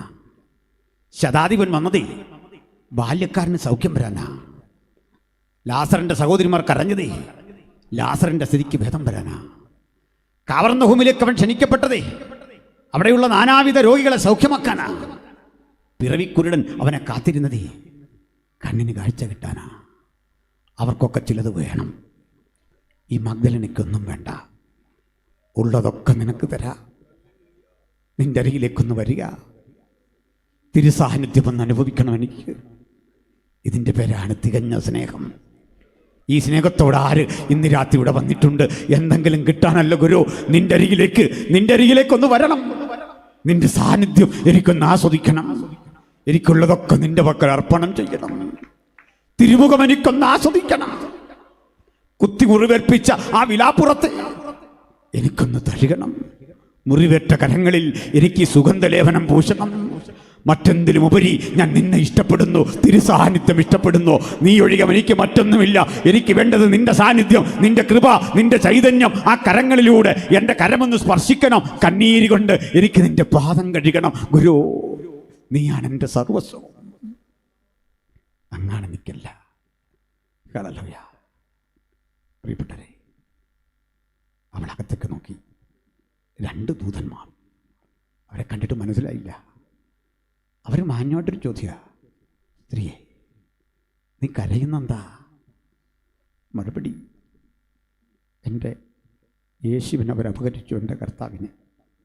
ഇവിടാണെന്നറിയില്ല, ആരാണ് അവനെ കൊണ്ടുപോയത്? അവൾ പുറത്തേക്ക് നോക്കുമ്പോൾ യേശു അവിടെ. പക്ഷെ യേശുവിനെ അവൾക്ക് മനസ്സിലായില്ല. അവൾ ഒരിക്കലും പ്രതീക്ഷിച്ചില്ല ഇത്തരമൊരു യേശുവിനെ. തിരഞ്ഞു ചെന്നതേ ഒരു നിർജീവ ശരീരം, കാത്തിരിക്കുന്നതേ ഒരു മരണത്തിനും തോൽപ്പിക്കാനാവാത്ത ജീവസുറ്റ ശരീരം. ഈ അനുഭവത്തിൻ്റെ പേരാ പ്രാർത്ഥന, ഈ സമാഗമത്തിൻ്റെ പേരാ യോഗം, ഇതിനുള്ളതാ കൂട്ടായ്മ. പ്രതീക്ഷകൾ നഷ്ടപ്പെട്ട ഇടത്തു നിന്ന് പ്രതീക്ഷകൾക്കപ്പുറത്ത് ചോദിച്ചതിലും നിലച്ചതിലും അത്യന്തം പരമായി നമ്മുടെ മുമ്പിൽ വിളങ്ങുന്ന ആ ദിവ്യ രൂപം ഒരു വിളി വിളിക്കുക, സ്ത്രീയെ. അവൾ പറയാ, യജമാനനെ, എൻ്റെ കർത്താവിനെ അവരെ അവിടെ വെച്ചു. ഇവിടെ യേശു ഇൻട്രൊഡ്യൂസ് ചെയ്യുന്നില്ല, ഞാനാണ് യേശു എന്ന് പറയുന്നില്ല. രണ്ടാം ഘട്ടത്തെ ശബ്ദത്തിൽ അവൾക്ക് വേണ്ടി കരുതി വച്ചിരുന്നു ഹൃദയംഗമായ ആത്മബന്ധത്തിൻ്റെ ആ താളം, ആ ശബ്ദം കരുതി വച്ചിരുന്നു. അപ്പോൾ അവൾ വിളി മറ്റൊരു രൂപത്തിലാക്കി. റബ്ബൂനി. റബ്ബൂനി എന്ന വാക്കിൻ്റെ അർത്ഥം എൻ്റെ ഗുരു. റബ്ബി എന്ന വിളിച്ചെങ്കിൽ മാസ്റ്റർ അല്ലെങ്കിൽ ഗുരു എന്ന് മാത്രമാണ് അർത്ഥം. റബ്ബൂനി എന്നവൾ മാതൃഭാഷയിൽ വിളിച്ചെന്തുണ്ട്. ആ ഹൃദയത്തിൻ്റെ ഇഴയടുപ്പം അവൾ കാളെ വ്യക്തമാക്കി കൊടുത്തു. ഈ ധൈര്യം കൃപാസനത്തിൽ ചെല്ലുന്ന പുരോഹിതൻ്റെ ധൈര്യത്തെക്കാൾ വലുതാ യേശുവിനെ അക്ഷരാർത്ഥത്തിൽ കണ്ട ഈ മറിയത്തിൻ്റെ ധൈര്യമെങ്കിൽ നമുക്കും ഈ കൃപാസനത്തെക്കാൾ വലിയവൻ്റെ അരികിൽ ചെല്ലണം. നമുക്കും എൻ്റെ മുഖം കാണണം, അവിടുത്തെ സാന്നിധ്യം ഒന്ന് ആസ്വദിക്കണം. വേദനകളെ ഇറക്കി വെക്കാൻ മാത്രമല്ല, നിനക്കൊപ്പം ഒന്ന് പക്ഷം ചേരാ, നിൻ്റെ കൂടെ ഒന്ന് നടക്കാം, നിന്നൊന്ന് കാണാൻ. എത്ര പേര് ഇന്ന് രാത്രി ഇതിനായിട്ട് ഇവിടെ വന്നു? എനിക്കെന്തെങ്കിലും കിട്ടുകയല്ല, മണിമന്ദിരം ഉണ്ടാക്കുകയല്ല, മികച്ച ഉന്നതികളിലേക്ക് വാഹനമേറുന്ന അനുഭവങ്ങളല്ല. എനിക്ക് വേണ്ടത് തിരുമുഖത്തിൻ്റെ പ്രശോഭ. എനിക്ക് വേണ്ടത് നിന്റെ സാന്നിധ്യത്തിൻ്റെ വിവരണാതീതമായ ആ പിൻഗമനം. ഇത് കാത്തെത്ര പേരാ വന്നത്? ഇന്ന് ആളുകൾ ഇങ്ങനെ ഇല്ലെന്നേ. സ്തോത്രം. ഇന്ന് ആളുകൾക്ക് ഇതല്ലെന്നേ താല്പര്യം. എന്തിനൊക്കെയോ വന്ന് നമ്മൾ ചിലതൊക്കെ വന്ന് പറഞ്ഞ് അതൊക്കെ മേടിച്ചെടുക്കാൻ പറ്റുന്ന ഒരിടമായി തമ്പുരാനെ ചുരുക്കി കാണുമ്പോൾ നമുക്ക് പറയാം, നീ എനിക്ക് വീട് തന്നു, നീ വാഹനം തന്നു, മക്കൾക്ക് പഠിപ്പ് തന്നു, പക്ഷെ എനിക്ക് ഇതൊന്നുമല്ല പ്രധാനം. അങ്ങാണ് പ്രധാനം, അങ്ങയുടെ സന്നിധിയാ പ്രധാനം, അങ്ങയുടെ സാന്നിധ്യമാ പ്രധാനം. ബാക്കിയൊന്നും ഞാൻ വിലമതിക്കുന്നില്ല, ബാക്കിയൊന്നിനും ഞാൻ വില കൊടുക്കുന്നില്ല. നമ്മൾ പലപ്പോഴും ഈ സഹോദരിമാരെ ഒക്കെ കുറ്റം പറയും. നമ്മളെല്ലാം അങ്ങനെയാണ്. പുരുഷാധിപത്യത്തിൻ്റെ ഒരു മനോഭാവമുള്ള ലോകം അങ്ങനല്ലേ. 12 ശിഷ്യനുമില്ലാത്ത ഒരു ധൈര്യം കിട്ടിയത് ഈ സ്ത്രീക്കല്ലേ. മറ്റൊന്നോട്ട് നിങ്ങൾ കാണാം, ഷേക്സ്പീരിയൻ കഥകളിലൊക്കെ സ്ത്രീ വഞ്ചകിയാണ്. ഒതല്ലോ എടുത്താലും മാക്ബത്ത് എടുത്താലും ഇതിലെല്ലാം വഞ്ചിക്കുന്ന ക്രൂരതയാണ് സ്ത്രീ അദ്ദേഹത്തിൻ്റെ വീക്ഷണത്തിൽ. പക്ഷേ യേശു കണ്ട സ്ത്രീകൾ, ആ മഹത് വനിതകൾ, കാലത്തിൻ്റെ ചക്രത്തെ തിരിച്ചുവിടാൻ യേശുവിൻ്റെ ഒപ്പം നിന്ന മഹത് സ്ത്രീകളാ, മഹത് രത്നങ്ങളാ. ചിലപ്പോഴൊക്കെ സഹോദരിമാർ ചോദിക്കും, ഞങ്ങൾക്ക് സുവിശേഷം പ്രസംഗിക്കാമോ? നിങ്ങളാണ് ലോകത്തിലെ ആദ്യത്തെ സുവിശേഷകർ. കാരണം ഉയർത്തെഴുന്നേറ്റവനെ കണ്ടു എന്ന പ്രഖ്യാപനത്തിൻ്റെ സാക്ഷ്യം വഹിച്ച് ഉലകത്തോടത് വിളിച്ചു പറഞ്ഞ നിങ്ങളാണെങ്കിൽ നിങ്ങൾ വിടുന്നാൽ പോരാ, ഈ പരിമിതിക്കുള്ളിൽ നിന്നാൽ പോരാ, കൂടുതൽ കരുത്ത് കട്ടേണ്ട ഒരു കാലം വന്നിരിക്കുക, യേശുവിനെ സാക്ഷിക്കേണ്ട ഒരു കാലം വന്നിരിക്കുക. അതിനുവേണ്ടി സന്നദ്ധരാകണം. നമുക്കും അത്യധികമായി ഇവിടെ ചിന്തിക്കാൻ ചിലതുണ്ട്, സമയക്കുറവുണ്ട്. ഞാൻ നിർത്താൻ ബാധ്യസ്ഥനാകുന്നു. പ്രിയരെ, ഈ സഹോദരി പറഞ്ഞൊരു വാക്ക് എന്നെ വല്ലാതെ ചിന്തിപ്പിച്ചു. ഈ പെണ്ണ് ചോദിച്ച ഈ ശരീരം ഏതാ? നിങ്ങളൊരു കാര്യം ഓർക്കണം, പലർക്കും യേശുവിൻ്റെ ശരീരവും യേശുവിൻ്റെ സാന്നിധ്യം ഇഷ്ടമാണ്. അത് 2-3 ദിവസം മുമ്പ് വരെ ആയിരുന്നു. 2-3 ദിവസം മുമ്പ് വരെ, ഈ സംഭവത്തിൻ്റെ 2-3 ദിവസം മുമ്പ് വരെ യേശു ഒരു സെലിബ്രിറ്റിയാണെന്നേ. തിക്കിലും തിരക്കിലും യേശുവിനെ ആരും കാണാൻ പാടില്ലെന്നേ. കൊച്ചു കുട്ടികൾ വന്നാൽ ശിഷ്യന്മാർ ഓടിച്ചു വിടുവന്നേ. ഈ പരിസ്ഥിതി നിലനിൽക്കവേ ഇന്നിപ്പോൾ യേശു സെലിബ്രിറ്റി അല്ല. പണ്ട് യേശുവിനെ കാണാൻ വരുന്നവർക്കൊക്കെ ഒരു അജണ്ട. പക്ഷെ ഇവൾ കാണാൻ പോകുന്ന യേശുവിൻ്റെ ഒരു പ്രത്യേകതയുണ്ട്.